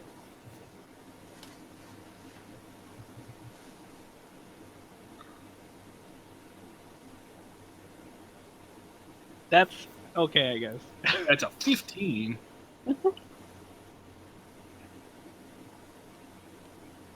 All right, so as you see your bard kind of just slip into a stealth crouch and kind of slowly work his way through the open archways and looking through, and you see the keep leads into you got your the grounds up before it, like the lawn before the keep, and it's you can see that there is just destroyed wine barrels, mead barrels. There is just the general flotsam and refuse that's been thrown about. It looks like a wild party has gone on, and no one's bothered to clean up. The sound leads you towards the great hall, which is set open. The doors open wide, and you can hear the sound of laughter. And you can see people as you kind of step out, looking through the door. You can see that there's a fist fight that's broken out that no one's bothered to try to break up, and it's just two large men just beating the living hell out of each other. I say, there's a fight going on. I don't know if we should try to stop it. They could potentially knock each other out. I'm trying to take a look, but I'm short, so I'm doing my best. Yeah. Gatagarl notices that, and he grabs the dwarf, picks her up. You now have a boost. Oh, okay. Yeah. What do I see in the fight? Like, can I? You just you see a grand feasting hall. Tables laden with food and drink. Barmaids walking amongst the crowds. Handing out more drink and food. There is a general raucous mood. It's what you would expect to see in Odin's Hall, not some random place you've never even heard of. Okay. Well, shall we? Jeez. Did they take everybody? It was pretty empty. Yeah, but it's weird to think that everybody would just side with the Valkyries and not stay with Odin. He also said that most of his hosts was already dealing with other things at the time. Oh, okay. So you can think of the fact that it was the dregs left behind. So, by that logic, that means that these are the weaklings who weren't worthy of going off to do things for Odin. Right? I think, perhaps. What do you think, Bjarne?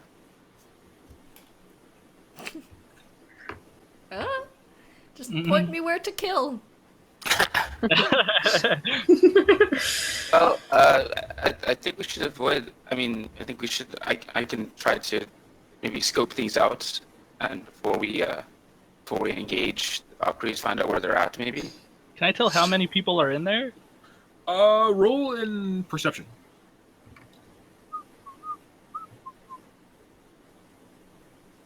Perception. 24. You get a rough count there. It looks to be about 50, 60 people in this. And they're moving around a lot. It's, it's a rather, ruckus party.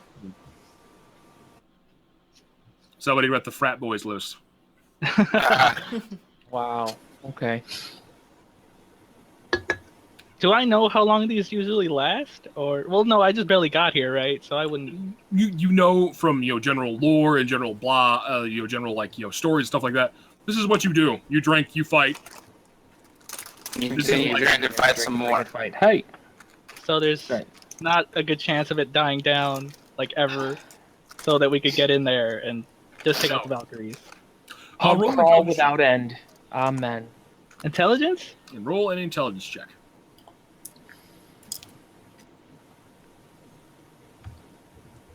This is gonna be good. You also know that the culture you're in at this moment strongly honors old traditions. So, the idea of single combat or challenging one's leader to a fight. Oh, okay. Well, then I stroll up with the most confidence in the world. I say, I want to fight your leader. I swat at Gadigal to put me down. So, I thought you said that you wanted to be pointed to where to kill. I think I see where I want to kill, and then I. Not me, right? I mean, I waddle up down. and I'm right next to our lovely bard. All right. So as you yell out into the din of the crowd, you see a few people turn to you, openly gape and just start laughing, which just spreads across the hall. And then you can see that sitting in mockery of what Odin was, you see a woman dressed in finely crafted chainmail and carrying a large broadsword. She kind of shifts it to her shoulder, and two large wings just explode out her back, and she just. Ooh. Curious mortal, you wish to fight me? To what gain? Funsies. Just for fun. Things. That's just how things work up here, right? Roll a deception check. Oh God. Come on. My deception's pretty good. Do it.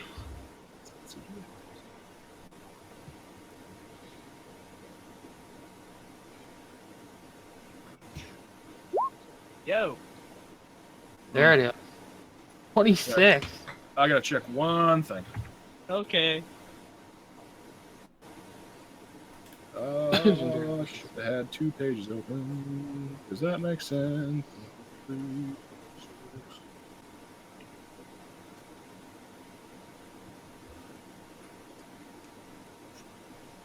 my god. Oh, please.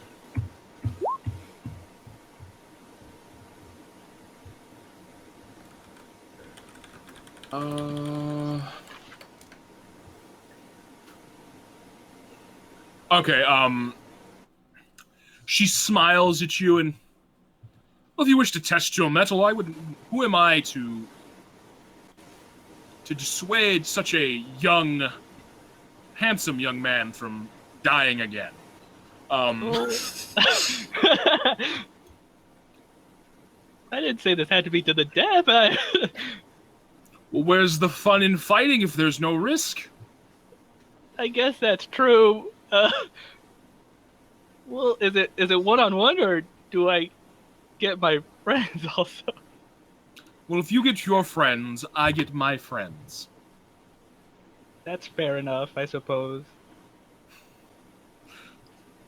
I'll walk up behind Sam, Mm. and I'll pick him up and put him on my shoulders, Okay. and then I'll be like,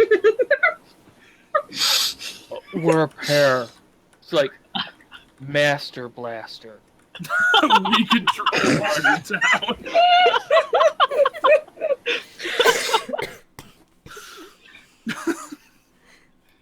What do you think?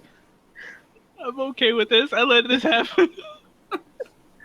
I'll give him the thumbs up, like up here, so that he can see it. So, Alrighty then. So she starts she claps her hand, and there's a sharp crack that just open in the air, just cuts all the sound, and you see people start shifting tables out of the way, and getting ready for what seems to be a good brawl. You see coming out from sitting off from the side of the throne, you see two large men, each carrying a heavy axe. They're glimmering with the same magic that hums off the Bifrost when you were on it. And she just smiles at you and says, "Well, we doing this? I'm gonna need everyone." Once I get the page up. Boop. Oh. All right. Nice. Clear initiative. No, it's not for fucking initiative tracker challenge. Okay, initiative is clear. And I need to go get the other token for Cat because I forgot to put the token on there. Encounter number 1. Right click. Copy. So, the Valkyries he wants us to just take Kill. out, right? He doesn't want them back. Yeah, He does not want the Valkyrie back. Dang it. Yeah, I thought about it on the way here. I was just like, I could persuade them, but then I was like, he probably just wants them dead. I was thinking about trying to banish He wants her. the drinking, reveling friend, his host back. He doesn't want the traitorous Valkyrie back. He wants his drinking buddies back so he can drink them at the table, make them look like idiots. Pretty much. All right, then one second. Let me open up another so I can have both those pages open at the same time. Monsters, press. Of course, it's gonna fucking open the second. Oh, motherfucker. All right, whatever. Oh, it's 161, so I need to bounce back between the two. Okay, so doesn't crawl. No, doesn't. Freaking roll 20. There we go. I do things, I swear. All right then. So everyone needs to roll initiative. So I can. Those rolling their own. Actually, so those rolling their own dice. If you just click roll initiative after you clear your thing and then edit the. And then edit. Yeah, edit the initiative. You can do it yourself, so I don't have to. I can't click on my token Yeah, to I roll my can't touch my initiative. token. Why is that? Because I don't Charles didn't flip and assign it to the correct person. Jesus, man! Yeah, I'm terrible at this. Just everyone never Okay. played a game by me because I'm god awful. No, I keep rolling terrible initiative. Yeah, stop being Alright. so self-deprecating. You're doing fine, man. I know I'm doing fine. I'm giving myself a hard time. I love doing this. that's right. Since you're on my shoulders, you'll be in combat in moments. What is initiative? You can have my initiative. I don't want it. Rolled a nat 20 and I don't want to do anything yet. Ken can move. It's fine. I have a plan. Wait for me to go when I'm the last. Okay. Card goes. I think the only one I gotta do now is the Gunslinger. No, the Gunslinger Shepherds. Yep, good. Everyone should have control of their tokens and click everything and do all those fun stuff. And do all the things. Do all the things. Ooh, she rolled nice. Sam, you should move your token over next to mine, so it, Okay. Sorry, I'm just trying to figure out how to do the thing. All the things. Do all the things. God. Thing. I'm going to be gutted in a matter of seconds. Enter. Oh, there it is. Okay. All right.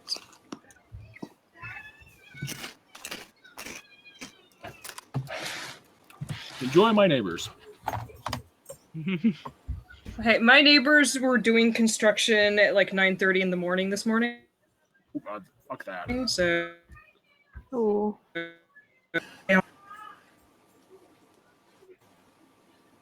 All right.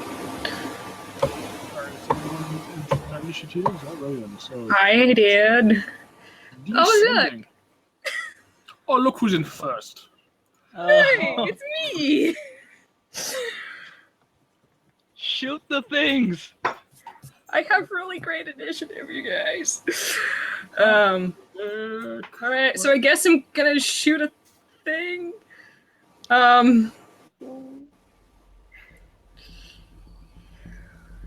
Which one's like the head person? Oh, you know the Valkyrie's the female in the center. Alrighty. Gotcha. I am. Oh, goodness sakes. Oh, jeez. Oh, no. I Oh, no. am. Charles, what are these things? The circle things. Oh, they're pillars. Oh, okay. Okay. In that case, I'm going to want to go. Like, trying to find a. Like. No. Trying to find a good place with cover. Ish. Because sharpshooter. Would you call that 3/4 cover from where I am? Yeah, I'd call that 3/4. You'd be fine. Okay. Alrighty, so I'm gonna. Do I want to break out the bad news? Let's break out the bad news. Mogget is gonna go deaf.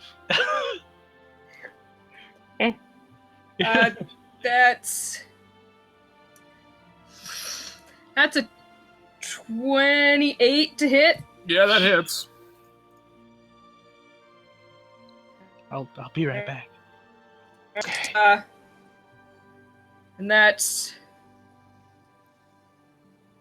26 damage. Fuck. All right, then. So as you kind of set yourself up alongside the pillar, and it's just you leaning the large rifle up alongside it, kind of crocked on your arm as you fire. The shot just rings out, just echoes everywhere off the chamber with this huge plume of white smoke ejects from the muzzle as you just click, set another round in place. As you see her just kind of like shoulder just like blow out, and you see this like the spray of red blood. She just looks at it like, "What the fuck is that?" And then fuck? I'm reloading. All right, yeah, just. And that's my turn. That's the downside to the bad news. So I totally don't see bad news as fucking, a 1918 Buffalo rifle. That's all I see it as. All right, then. Margaret, you're up. Okay, I'm gonna swing actually back here behind the others. And I'm going to cast. I don't have the button to cast it, even though I have it prepared. But I'm going to cast Bless on Sam, on Gattergull, and on Findel. All right, and everyone remember you can add a D4 to attack rolls, saving throws, and ability checks. Or No, just attack rolls and saving throws, I think. oh, I thought, okay, attack rolls and saving throws. But I mean, if you want to do an ability checks too. No ability checks for that. I thought it was a D4 to everything, but to damage and shit. All right then.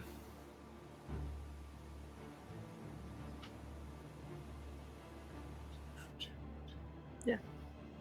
Alrighty. So that was all you gotta do. For now, that's all I'm gonna do. Alright then. 1 second, I gotta. Yep, went too far. There we go. Alright then. So next turn is her flunkies. Flunky. Speed of 30 feet, and the fact that Master Blaster is in the front. Mm-hmm. So good. And then this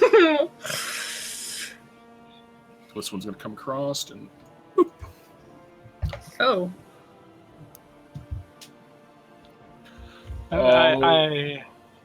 I'm popular with the ladies. Well, these are two really big hulking men, so Oh, I'm popular with There you go. everyone.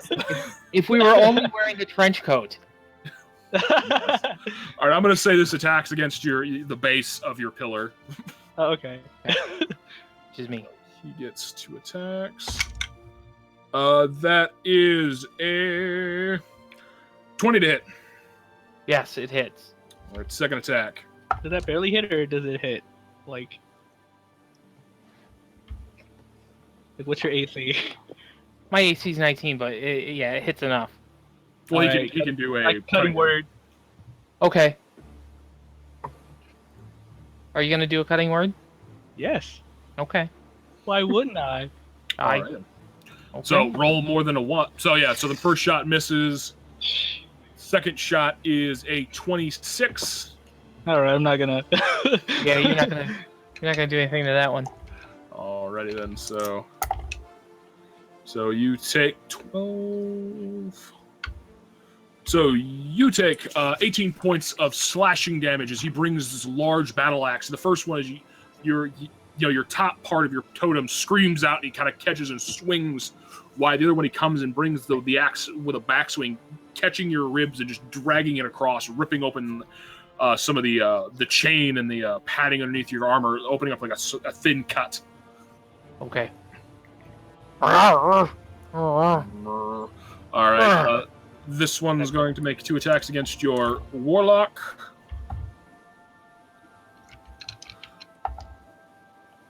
That's a natural 20. Oh, Jesus. And I doubt a 10's going to hit. So. Whoosh. Natural 20s. So that's 14, so that's 24. So you take 30 points of slashing damage. Oh. As the axe just comes down, crushing your shoulder, nearly driving you to the ground underneath this inhuman strength. Right then, so that's their turn. Her turn. She's going to spend her turn. She's going to. She raises her hands up, her wings just kind of cascading out, and she claps, and you see like this shimmering aura start to settle over the 2 large men in front of you as she casts Bless. Oh, good. Oh my. Copycat. Oh, wait. That's casting a spell, right? If you want to counterspell, you can. I don't want to counter spell, yeah.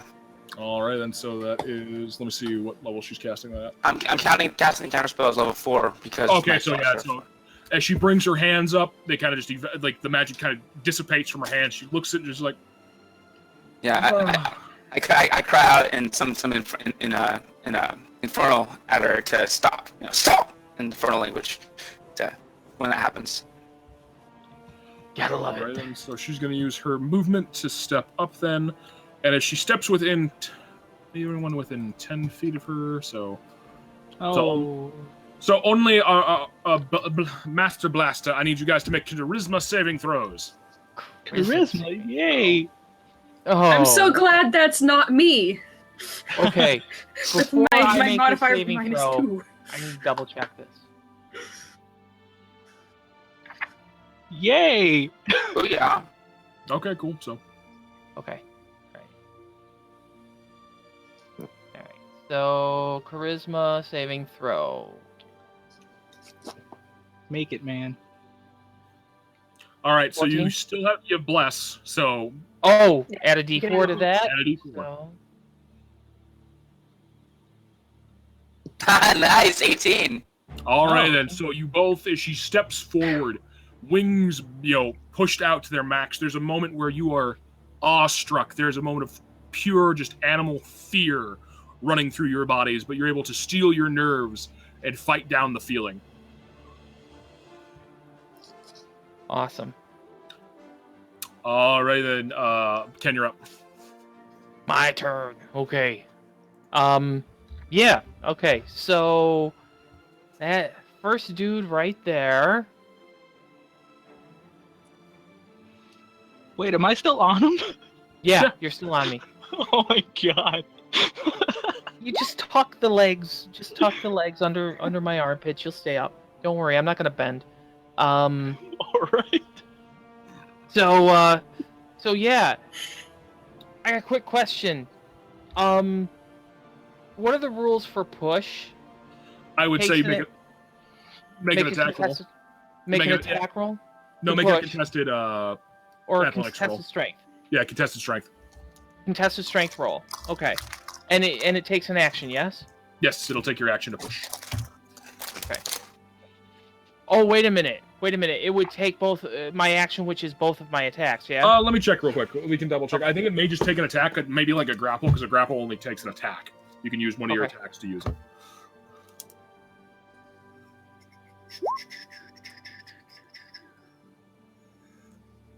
Oh, mighty player's handbook. Tell me what I don't know. That is... Go away, quick time. No one wants to update you. There we go. Truer words have never been spoken.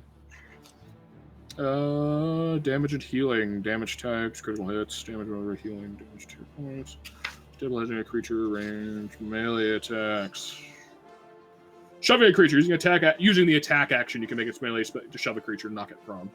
Or push it away from you. I can use it on okay, so Oh, this replaces one of them, so you still get your attack. So I could push and attack, or attack and push. Okay, very good. Yeah, push and attack. Very good. Very good. Okay, push. But if I make it, he'll be 5 feet away from me. Or prone, either or you select. Oh, yeah. Oh, good point. Good point. Let's do it. Yeah, let's try for the push. So contested strength check. Yeah. Yes, you must make an athletics check contested by the target's... Yeah, so it's an athletics check. Athletics check. Athletics. Hey. How about a 17? Oh. How about an 18? Oh. No, really? Yep. I rolled a 14, they got a +4 to strength. Come really on. shouldn't have said anything about bless. Oh, wait, don't forget about bless. Bless Yeah, on that. it's one. I that's can't an do it on ability check. checks. That's ability check. I will. All right, then. As you All go right, like then. shove your shoulder into him, it's just like running into, you're a big guy. But it's like running into a brick wall. Goodness. All right. Well, that didn't work for me. So I'm going to I'm gonna just strike with my greatsword because let's do that. Sam, how big are you? I'm medium sized. Medium size, so... Yeah. If you do hit, you're going to roll a damage lower. So if you're rolling 2d6, so I say a d10. Because you've got a medium creature on your back. It's kind of awkward trying to hold that and swing with 2 hands. You know what? That's okay. I hadn't pulled my weapon yet, so I would have had to pull that. I would have had to pull my greatsword. Oh, that's a free action, drawing your weapons and stuff like that. Right. So since I don't have my greatsword in my hand, instead of using my greatsword, I'll use my warhammer. Oh, okay. So that's a Okay. D10. All right. Yeah. Okay. So let's go with the warhammer. What about a 21? Yeah. Very nice. So 18 points of damage. Bludgeon. Is that a magic weapon, my friend? Oh wait, never mind. That's piercing weapons. We're good. Yeah. No. Yeah. It's not a magic weapon. Well, if it was piercing, it'd be the issue because they've got Okay. resistance to piercing weapons that are not magical. So, but you're using bludgeoning, not piercing. Gotcha. That rules out the rapier. 14 Ooh, points of Don't damage. know that. As you attempt to shove it, it kind of runs into the wall. You're like, well, fuck this. You take your hammer and just crack it into his ribs, denting in the armor that he's wearing. And there, instead of grunts or pain or something, he giggles. He chuckles under his breath and is like, yes, it's a fight. We're gonna go to Disco because she rolled a 20 and she wasn't able to act in initiative because of a coughing fit. So. Yep.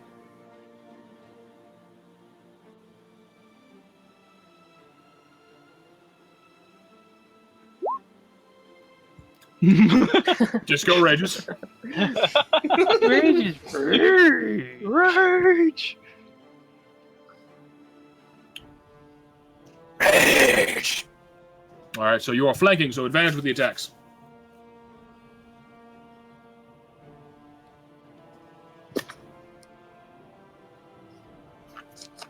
It's one on your right, so okay.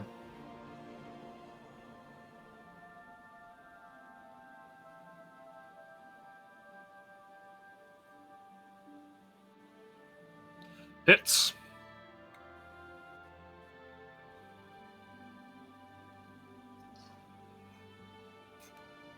Come on, big damage.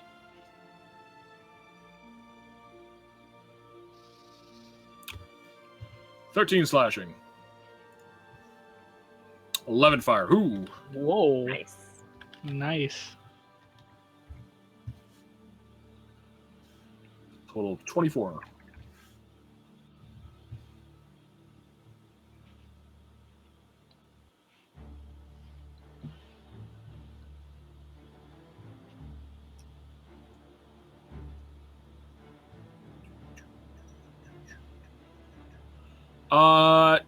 Just hits.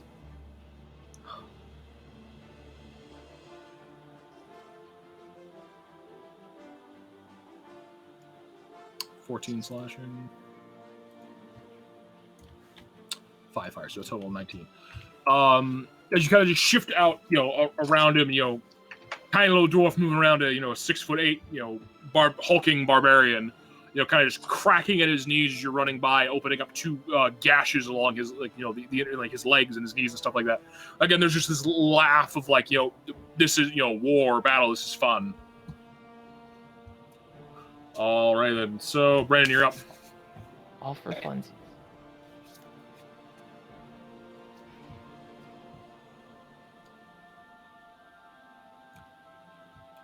All right. Bereft holds his hands up and yells, "Penny on Komara!" and casts Hold Person on the first barbarian.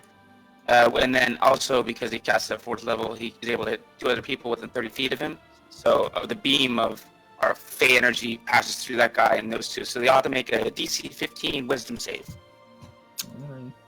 Or they're paralyzed for... It's 10 rounds. concentration. Yeah. So it's the 2 barbarians. The barbarians and the Valkyrie, because she's within 30 feet too. Well, Valkyrie isn't affected by it, so it doesn't matter. Because she's not a humanoid. So what's the save? 15. Wisdom con what? Wisdom. Wisdom succeeds. Fails. Okay, so this one is held. Stopgap. All right, so as your magic takes hold on one of them, his muscles start to lock up. Yeah, this one doesn't require concentration. They just get to make saves every round to break out of it. Oh, Or, yeah. It should be concentration. not for...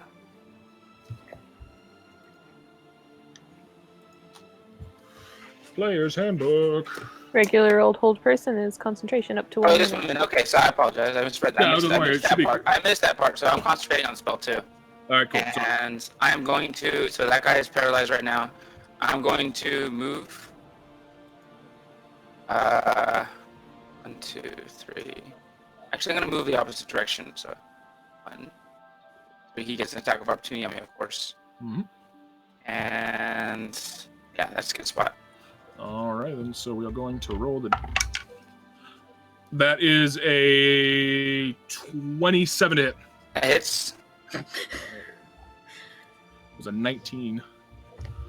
19 damage. No, I'm rolling damage now, so that is 12. So 18. So make a concentration check for me. Okay.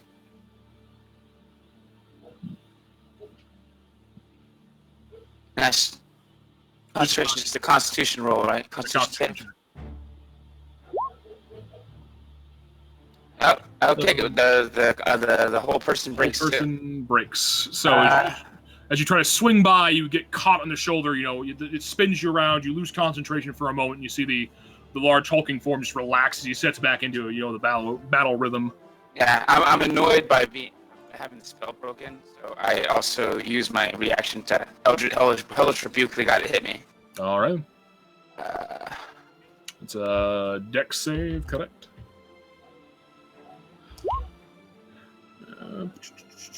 Yeah, dexterity save. Yeah, he fails that. That's a fucking 10. So 2d10.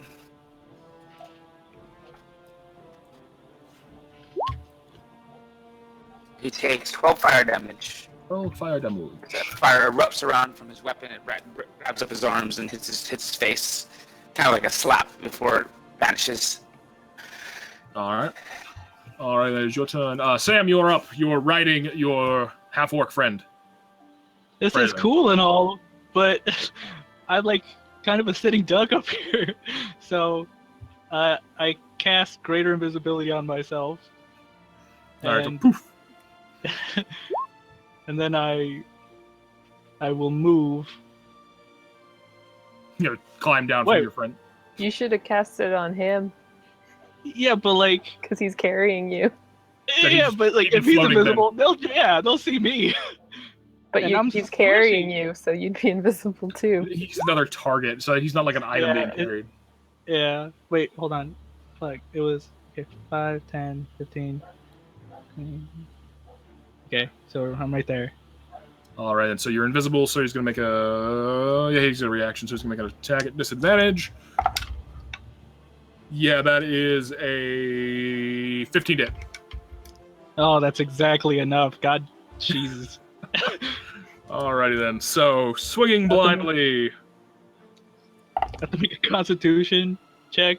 Oh, you're gonna have to make. Oh, let's. Yeah. So you're gonna have to make a con check. So you take 12 points of slashing damage. So roll a Constitution save throw, please. Saving throw, or is it a check? I think it's a check. All right.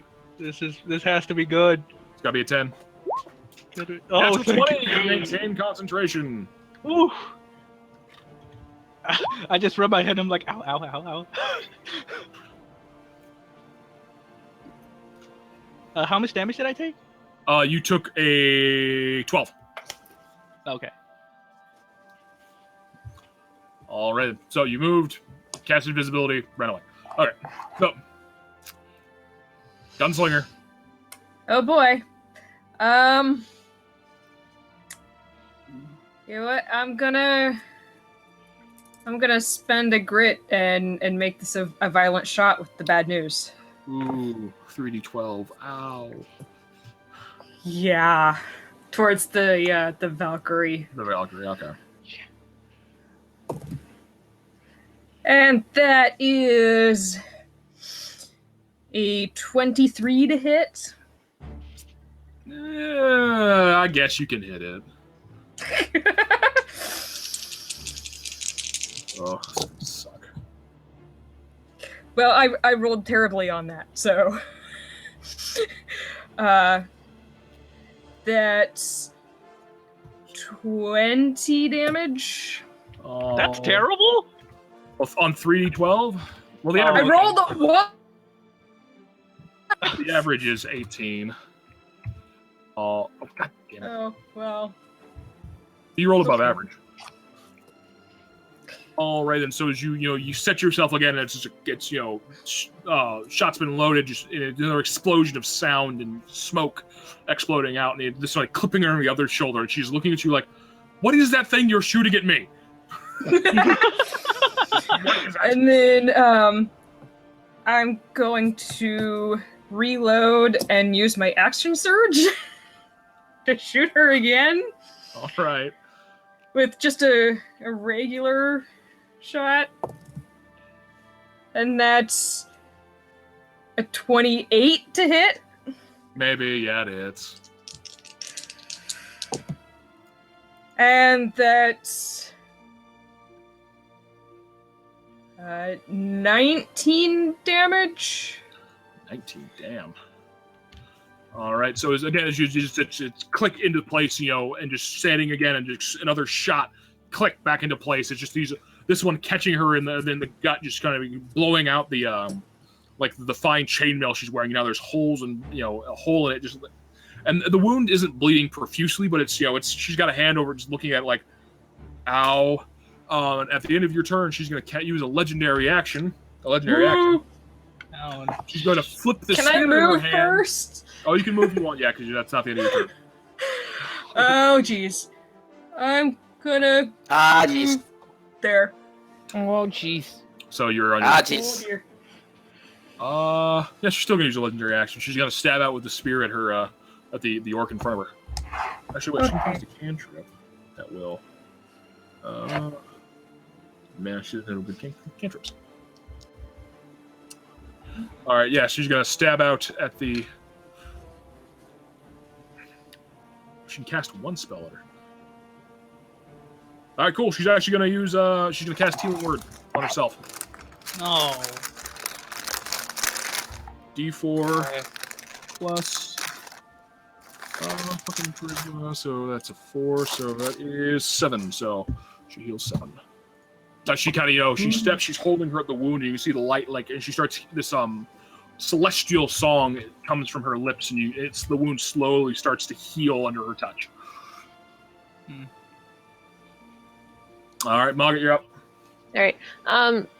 I can cast another spell that's not concentration, and that won't break my concentration on blast. Right? Yeah, it's good. As long as it's not another concentration spell, you're good. Okay. Then I'm just gonna Sacred Flame.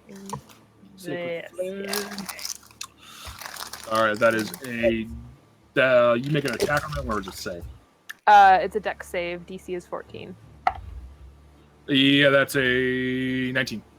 Okay. So half Did damage. nothing happen? Oh, no, it's a cantrip, yeah. Yeah. And then I think it is time to bring out the frying pan. Yes. And Spang! I get to be right there. The frying pan of justice. Frying pan of spang from the holy heavens. 1 second. Give me 1 second. Who's your deity? My deity? Yeah. Yandala. Okay. She's the halfling goddess of Hearth and Home, I think, or something. Okay. So yeah, the big ass frying pan actually fits the motif, the premise, the background of that deity, anyways. It's true. This is an old character that I'm reusing, and I just did it because it was funny. It's fucking hilarious. I love it. It's amazing. And just because... God damn it, wrong dungeon crawl, Charles. Okay, there's... Boop.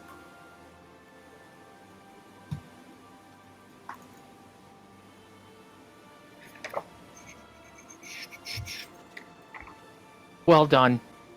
Yes. Get rid What? of the gigantic frying pan, that is... Oh, so it's frying pan? And for added SGs, you can now... Move it. Yeah, that's how you should be able to move it here in a second once I put it under your control. Cool. There. Nice. The frying pan is now under your control. Move it as you see fit and roll the attack to smack. Sorry. You should totally put a glowing ore on it. 12. 12. No, is the frying pan just kind of whiffs out. She kind of brings up the shield and like knocks it aside. How dare you Spang block the frying pan? All right then. So it brings it to our great hulking heroes. Hmm. Did I say they're the heroes and they're the villains? What? What's happening? Don't make me Right. feel like a dick, Charles. All right then. So seeing that, hearing the loud noises, So this one's going to move up and look at attack of opportunity from Disco and Ken, if they still want to choose it to take it. What's that? Attack of opportunity as he goes by. Same thing with Oh, Maga, yeah. if she wants an attack. Oh no! Yeah, Leave I'll me take an attack of alone. opportunity. 25 I get to do an attack of opportunity? if you want it. Roll Sure. damage, just go. What happened?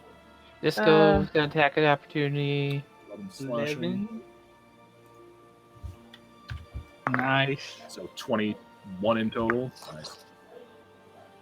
I've got an attack of opportunity, With Oh, no. which doesn't do anything. Yeah, I got a 7. I don't hit. all right, so this large hulking figure kind of just runs by. Disco managed to strike a glancing blow off his ribs, opening up the wound that's already kind of been there. Just kind of pushes forward, knocking aside the other blows, heading towards the loud cacophonous bang that keeps coming from this direction. So that is a 24 to hit, Yeah. and that was cocked, and a 25 to hit. Yeah, that hits too. This is what happens when Taliesin goes on vacation. Things actually hit me. So you take 12 points of slashing for the first shot. And that's 7. So 13 points of slashing on the second shot. Okay, now I have to do math. At will. No, see, Taliesin went on vacation and I rolled below a 10 on stats and now things are hitting me. What is going on? Minus 29 hit points. No, I did not want to move my bloody thing. It doesn't matter, because I gotta go back and the Valkyrie page anyway. Okay. That wasn't too horribly terrible. Alrighty then. So now we've got the second one, which is 167. He is going. Spirit card. Read your spells, people, before you decide to do them, because that's a smart idea.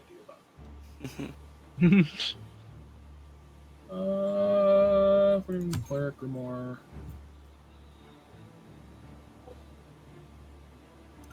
Screw it. He's going to try to cast Bless. If you guys attempt to stop him, you can stop him. I don't have any more spell slots. Sorry, guys. I will counter spell. All right, then. So you're going to counter spell because this is a level 1 spell anyway, so it doesn't matter what spell, because it's a level 3 anyway. So as he brings his hands up and, kind of cascading magically and just kind of winks out and he's just like, Nope. the one time I try to do magic. Nice. I try to keep as quiet as possible so they don't know where that came from. Roll a quietness check. All right, then it is now the Valkyrie's turn. Oh dear. All right, the Valkyrie is going.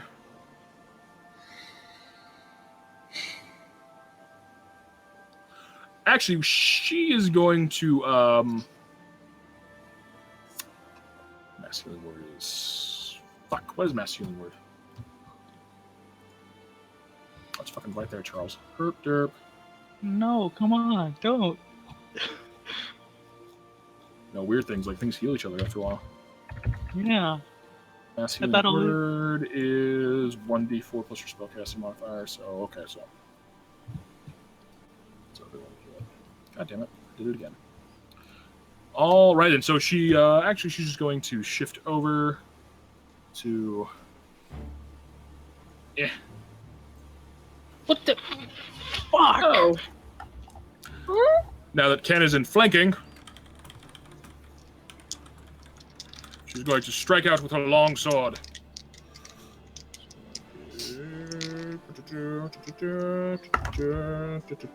That is a 20 to hit. Yeah, it hits. Okay, so that is 1d8. Oh, yeah, 1d. Yeah, actually, I rolled d10. Smart. Some smart person. You take 11 points of slashing plus 5 points of radiance.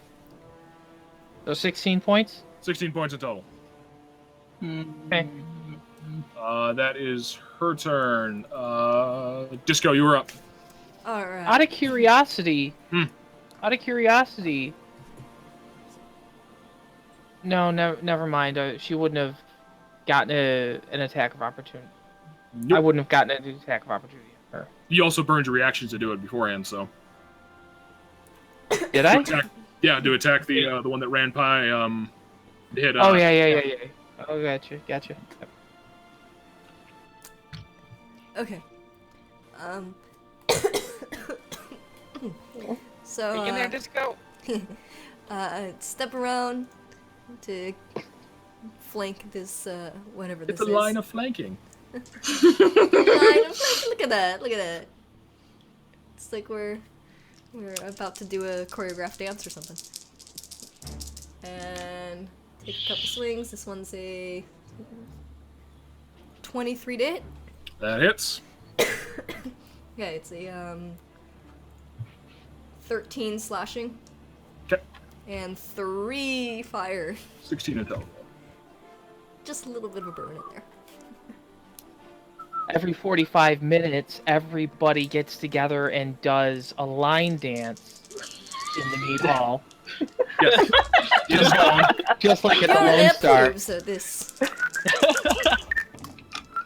Oh, nat 20. Ooh, Crit, and so you're barbarian. better crit So, here. actually, I think it's level 9 when you pick up No, that it's set. level 9. I know, yeah. Damn. But Actually, no, not damn. That's a good thing. okay, so I rolled a 3 on my d8, so six. 6 plus 10, no, it's 12 slashing. And then the fire, it was a 6 and a 3. So it's 9, so 18 in total. 18 fire. Yeah. So that was, god damn it. So 18 fire, and then how much lasting? 12, I think. Okay.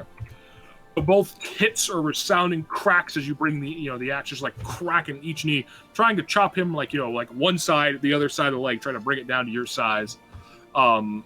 You're making headway. There's blood running freely from the wounds now, but there is no sound of pain. There's no sound of distress. It's just like this, this wild, mad grin on his face. This is what they do. This is what they fight. And right at the end, I shout, "Turn around and face me, huh?" All right, then Ken, you're up. All right. So yeah, since she struck me like that, I'm going to have to return in kind.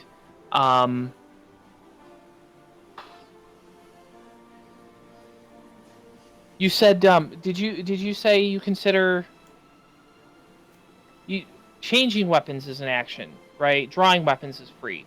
No, if you're gonna drop your warhammer and grab your greatsword, I'd say that was a bonus action.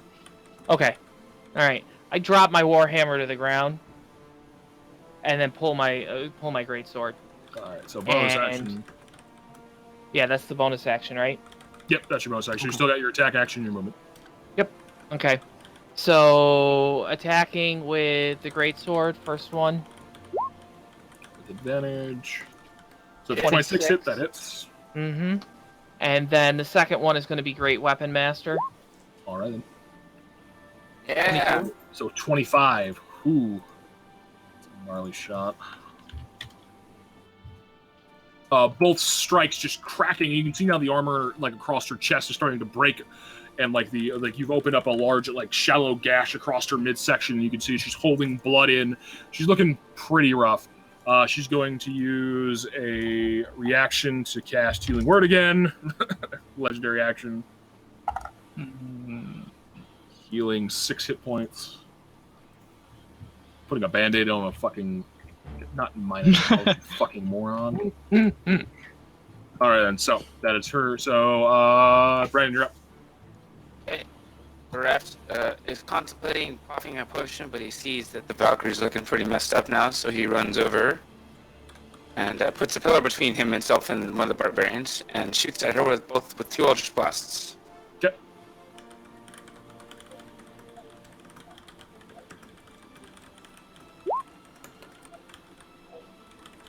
Both hits, so a total of 25 damage. So yeah, he's pretty seething with anger right now, so both the bolts are red as they slam into her, into the exposed, damaged areas.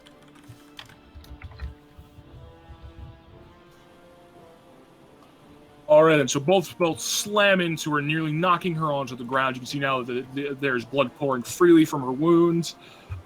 She's not looking happy. And then he moves behind the pillar to help give him a little more cover from the giants, or the big berserky, scary guys. All right, then.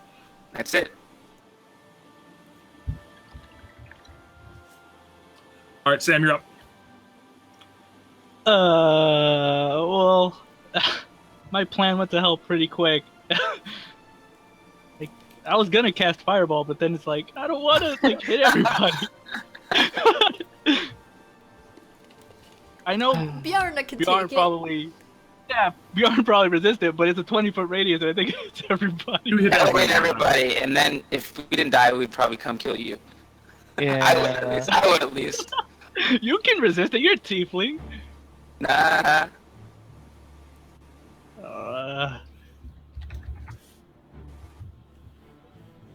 Everything I have is an AOE. I gotta go. I can't even attack because my weapons are piercing.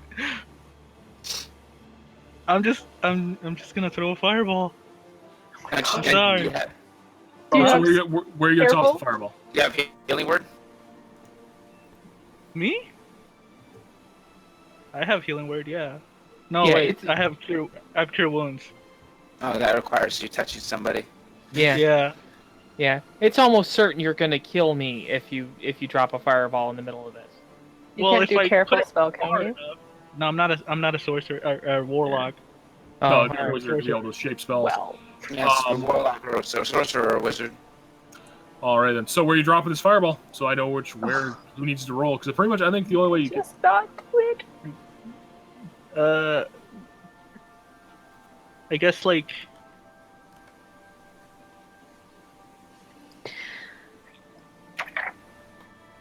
That'll probably hit the. So you're going to drop it, like, right there?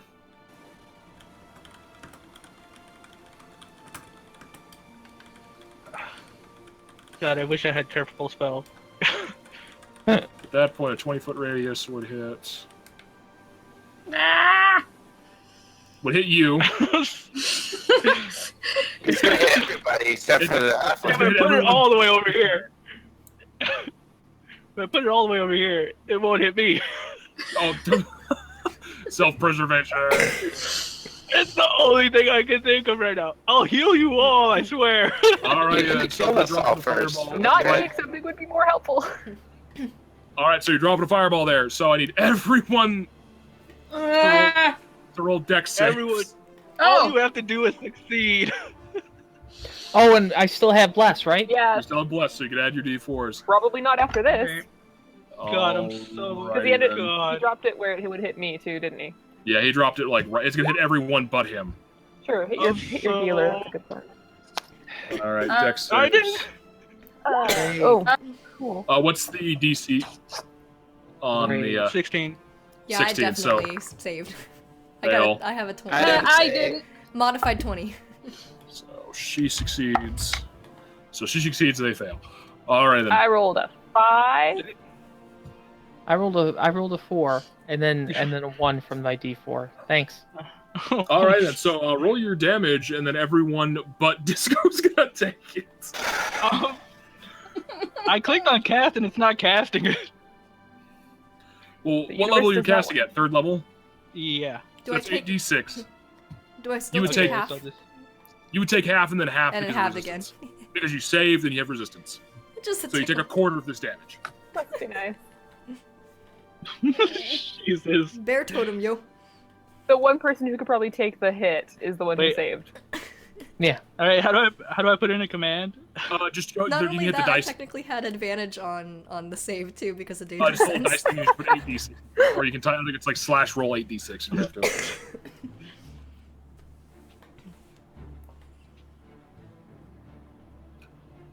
Why would I need to kill my players? My players do it for me. No, well, if I had chosen other spells. I will be the You could have last just one not standing. done something. Yeah, you could have just not used the AoE, man. You know what? Can I just not do it? Dude, we've committed to the Too event. late. We've already done it. Alright. Commit to your decisions. Okay, hold Commit on. to your TPK. 8d6. Hold on, let me go get my fucking d6. Well, you can Please just roll ones. Just do /roll 8d6. yeah, just hit /roll 8d6. Alright.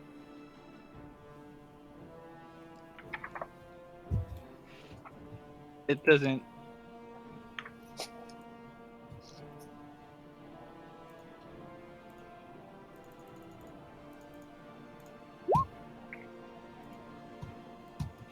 Hey, bunch of ones. That's not good. That's terrible. All right, so That's fine. 17 fire damage. Everyone takes it. Disco, you take. So it's half would be 8. Two. So 4 No. points of fire damage. I take half because I have resistance to fire You're a damage. tiefling. He's a So you take tiefling. 8. Toasty. Fucking A. Yeah. Oh, good. I'm still make- alive. Make a Yeah. concentration check there for me, Margaret. Just beat a 10. You can do it. Do I add anything to the D20? That'd be your con mod. You're a con mod, yeah. Oh, thank goodness. 10. So you can take Yeah, you maintain yeah. concentration. Oh god, thank You you. have to roll a 10. You have to roll above a 10, or 10 or higher. Yeah. All right then. So, oh, that was kind of close, almost. Actually, no. She saves. She takes. So she's at 12, and then they take 6. When I take damage from that ability, I'm gonna activate my Misty Step. Use your reaction to do that. Okay. Yeah. And I'm gonna. Okay. Oh. Hey, Slap buddy. I mean, I'm Slap invisible. that. You can't see me. I'm invisible when I do that. By the way. Oh, He's okay. John Cena. You can't see me. Yeah. You can't see me. Wait. So you cast greater invisibility on yourself? No. Well, Misty Step, you just appear behind him. Then I get invisibility. you get Do what? I know? I get invisibility after I After Misty Step, you just appear in that spot. I'm invisible. You don't have invisibility after Misty Step. I do get No. probably in that. Oh, to the start of your next turn. Okay, I was like, what? You're also really, really like crackly, and I can't hear a damn thing. Yeah, it's like.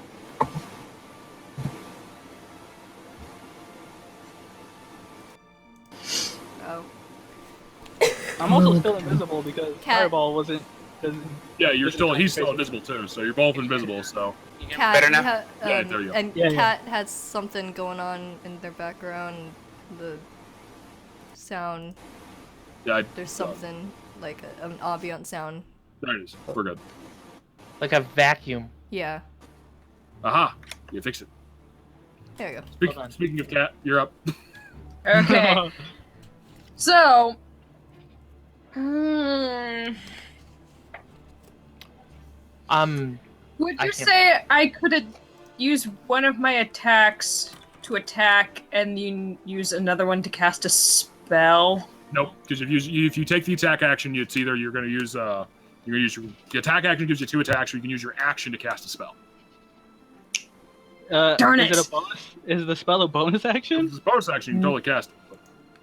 No, it's the one I picked is definitely an action. Darn it. She wants to cast Kill the Bard. No. I was gonna try and cast Chill Touch, but Oh. I'll save that. I guess. I'm going to put away the bad news and.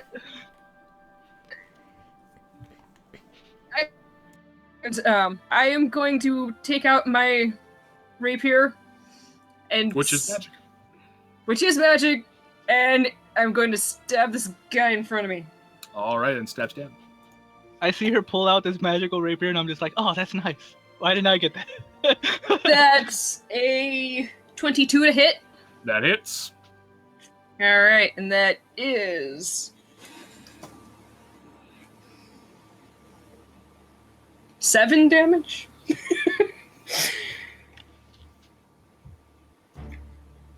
You took an extra attack. Yeah, Stabbing him again. Stab, stab. You're in my space, dude. That's a.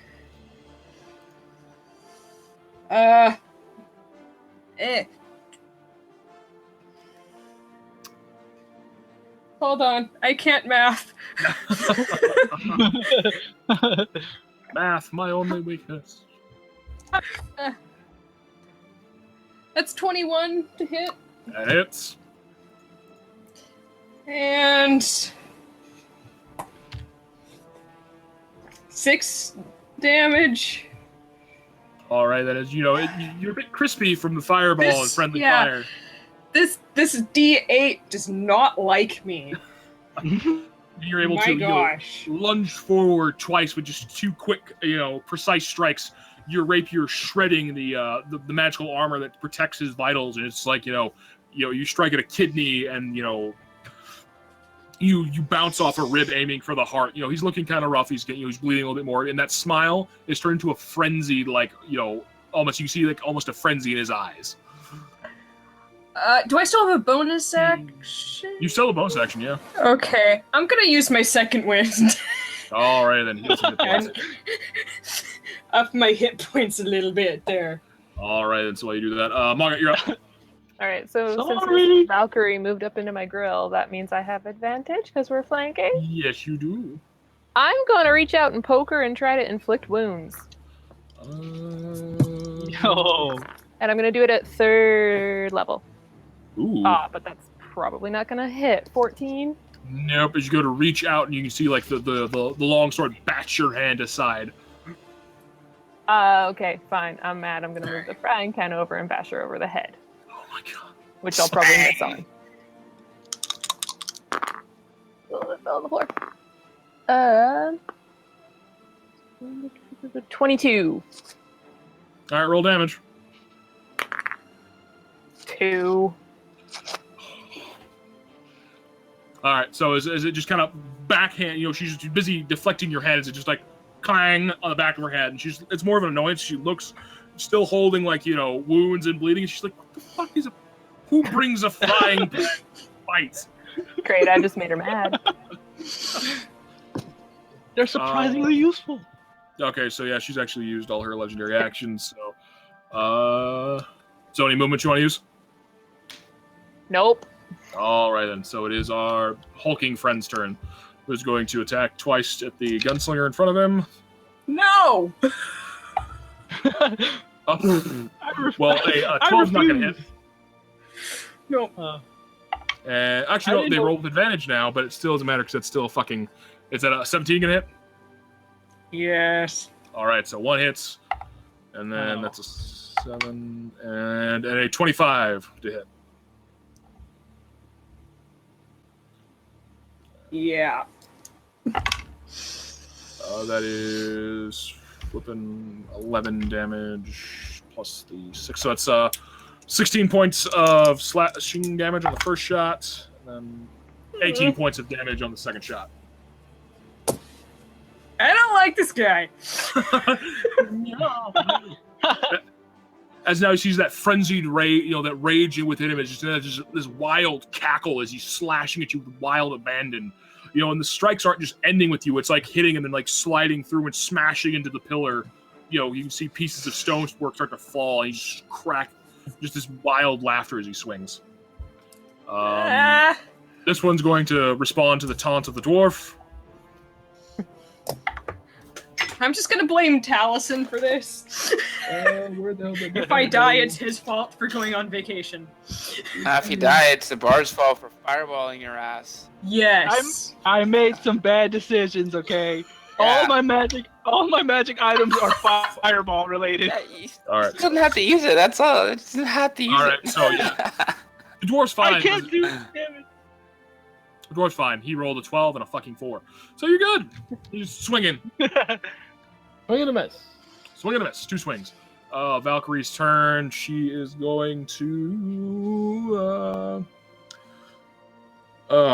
She is going to cast.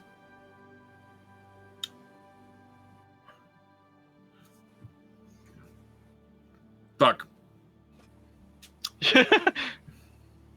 No, she's gonna make an attack with the longsword against her, the orc in front of her, with advantage because of flanking.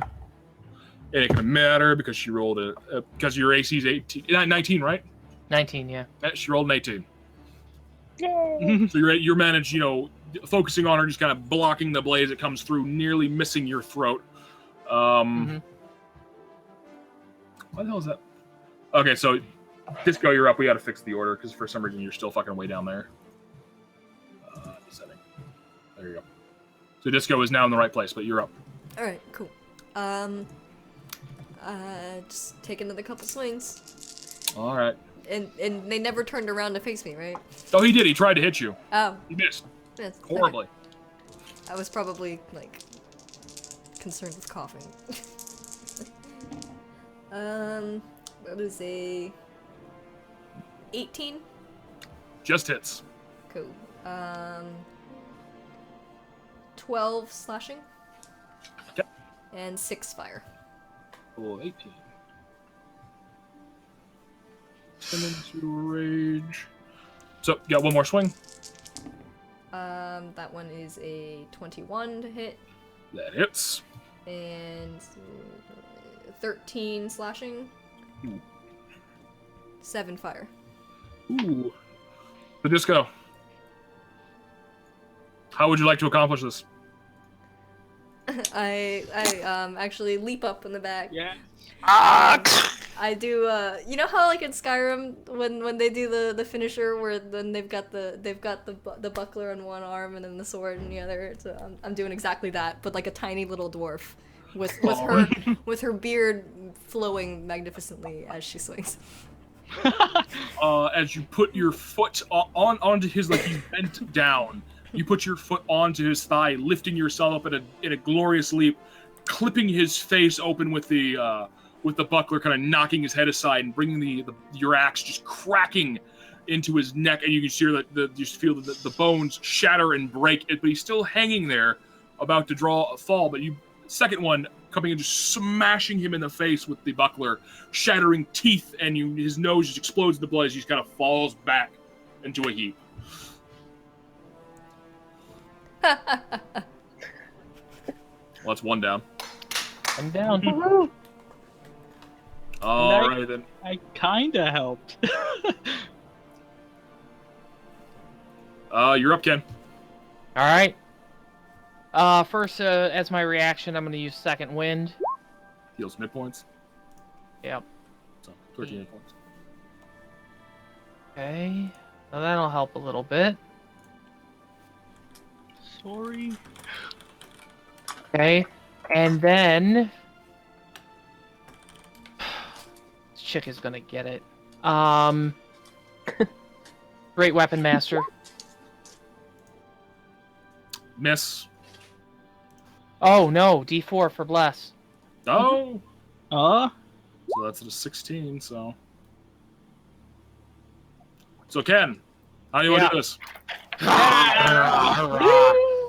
Alright, so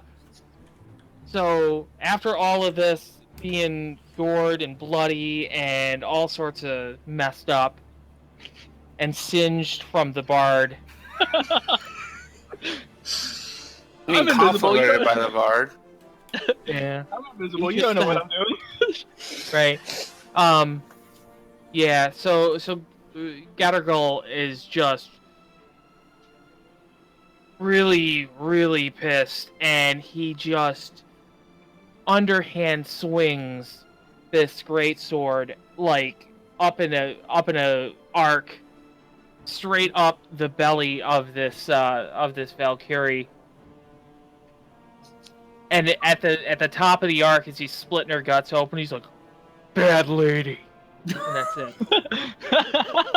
As you take, the grip point on the half of the blade, and just come up with this two-handed strike and just rip open all the armor that's been ripped to shreds and tattered, and just disembowel with the crossguard, ripping it open and spinning in a quick, complete arc, and just with a quick cut. Head comes clean off. Oof. She just kind of falls, guts exposed, head just rolling, and she just falls to the ground. Does she disappear like the animals in the forest did? Oh no, this is just a bloody pile of gore at this moment. You still got an attack too. Yeah, you still have movement too. You still got movement and attack. You can just totally move All up right. and smack the other guy. Yeah, let's do this. Keeping going.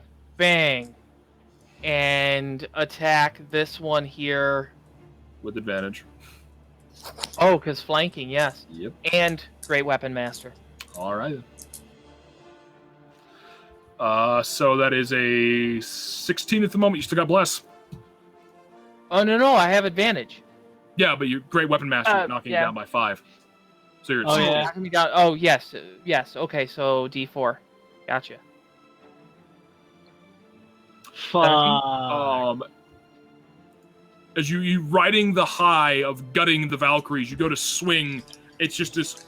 You nick the back of his armor and slam the blade into the pillar. You know, driving a 2-inch chip into the.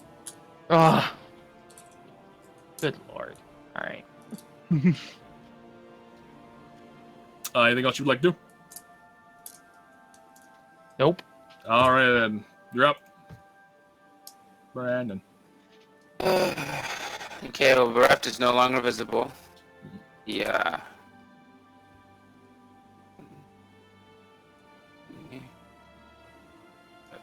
He gets in a position so he can fire directly at the other fighter, the remaining combatants, with 2 Eldritch Blasts.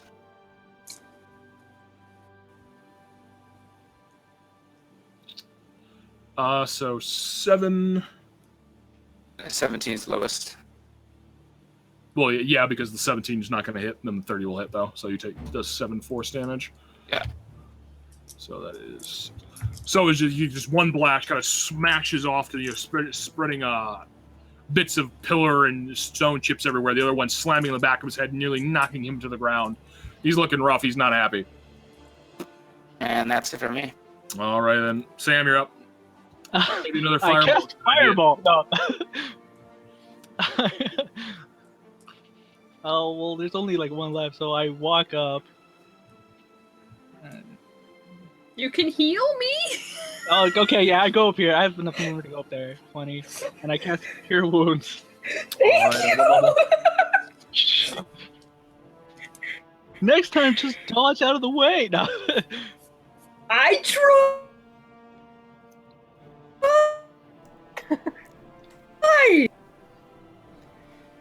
Not that hard. Weighs 25 pounds.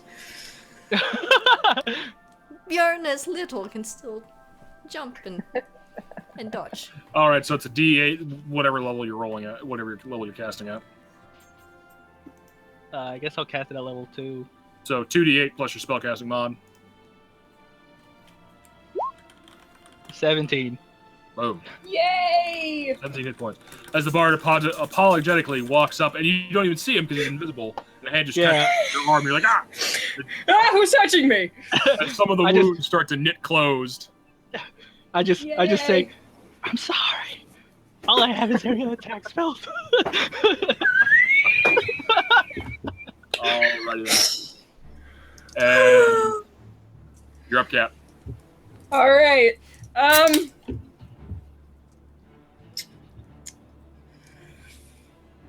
Oh, okay. Maybe we could trade rapiers at some point. What? I said maybe we could trade rapiers after this. Sounds like code. Oh gosh. It's whatever you want it to be. Hey, Cat. I am stabbing this bad guy person in the face The 'cause Berserker. he hurt me and I don't like it. Bad touch. You're flanking, so you have advantage on the rolls. Woo! Natural 20! Hey. Yes! So unless you literally roll... what's your dex mod? 5? How do you want to do this? Because if you could roll a 1, you're still going to kill him. Can I roll anyway? Roll, please. Yeah, But roll, overkill. roll it. Best skill is Overkill it. overkill. Overkill it. Okay, that's a 4. But So 8 that's- plus your mods. So 13. Plus your mods. Yeah.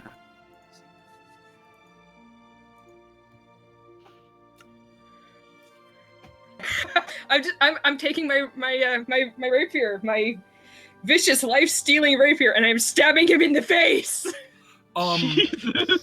This is a textbook perfect lunge as you step forward and you drive the blade through the pin of his throat, just at the hollow of his throat. There's a moment where you feel the energy of the blade pulse, and you see his body start to like shrivel and shrink as all the life energy is pulled into the sword, and the sword is just pulsing that power back to you until this great mighty warrior falls in a shriveled husk of what he once was. A life-stealing rapier. Yeah. All right, then. So, because this ran a little bit longer, because this ran nearly 3.5 hours, or 3 hours, we're going to end it here. So, you guys killed everything. There was no PPK. It's a good thing. Well done. Well done. Vengeance! Whenever the bard appears, the ref walks up and stabs him with one of his +1 daggers. It's like, here, Whoa. now you can hit something. It's just a +1 dagger, but yeah, it's in your back now. Ouch. Great. Ouch. Ow. That's cruel. That's really cruel. Thank So you. it's setting me up with a fireball. So, yeah. Well, No, it's fair. Oh, Well, maybe next time I won't warn you. I didn't die! I was down to 13 hit points. I was down to 13 hit points as well. Oh, that's good. I had the fighters Before down that at extra least. surge. I walk up to our bard and Unattack give him. him Unattack a pat on the back and go, Bjarna approved of the attack. Yeah. It was just a She's the one that tickle. threw me. Just a tickle. Yeah. Would you like to fly again? Sure. Please throw him as far as you can. So exactly what we're Come going to do towards here me! is, as you go to throw him, we're going to do a freeze frame as he's just like flying in the air. Slap in the face. Yeah. It's be a D4. All right. Thank you, everyone, for dealing with this and some of the hiccups and crap like this. This was super fun to run, and thank you for Snicket and Chris for putting on Dungeon Crawl, because this is an awesome thing when critters play and everything like that. This is great. Yes. Yes. So Well if they'll have me back, I'll totally be back. This was super fun. Yes. Yeah, It was you're Victory was mine. Thank you This so is- much, Charles. This was Yeah, thank awesome. you. Yeah. Thank you. no. Even That was though I great. had a little moment where I almost died in the middle of it. Let's Uh, die. Let's die. so, but next time, so now when I Yarta run was these okay. monsters, But I will Oh, yeah. add more stuff. Maybe, All right. maybe next time I'll pick items that don't almost kill all the party. Just don't cast fireballs into a cluster when all your buddies are there. That's all. Okay, so I could have cast fireballs 5 times for free. Well, So, I'm glad you didn't. Thanks. Yeah. Yeah, that would have wiped. Oh, and just for a little fun, so the encounter you guys managed to not do because the first one ran long. Uh-huh. Oh, Interesting. Oh, my. Frostshine. Ah, frost giant Oh. fireball. Man, that would have been really fun. That would have been It would have been That great. would It have was been fun. Can you That- imagine, yeah. like, tiny A little little Bjarna going on up and That would have been a nightmare. That would have been great. poking with my fire sword? Wow. Bjarna's voice was the best. yes, that was amazing. Bjarna So good. Yarta. My attempt at a Swedish voice. Oh, that was choice. That was so good. Alright. Everybody say bye, because we are still live. Good All right, see everyone. Bye, guys. Thanks, anybody. Bye. Bye. Bye. Thanks for watching. Have a good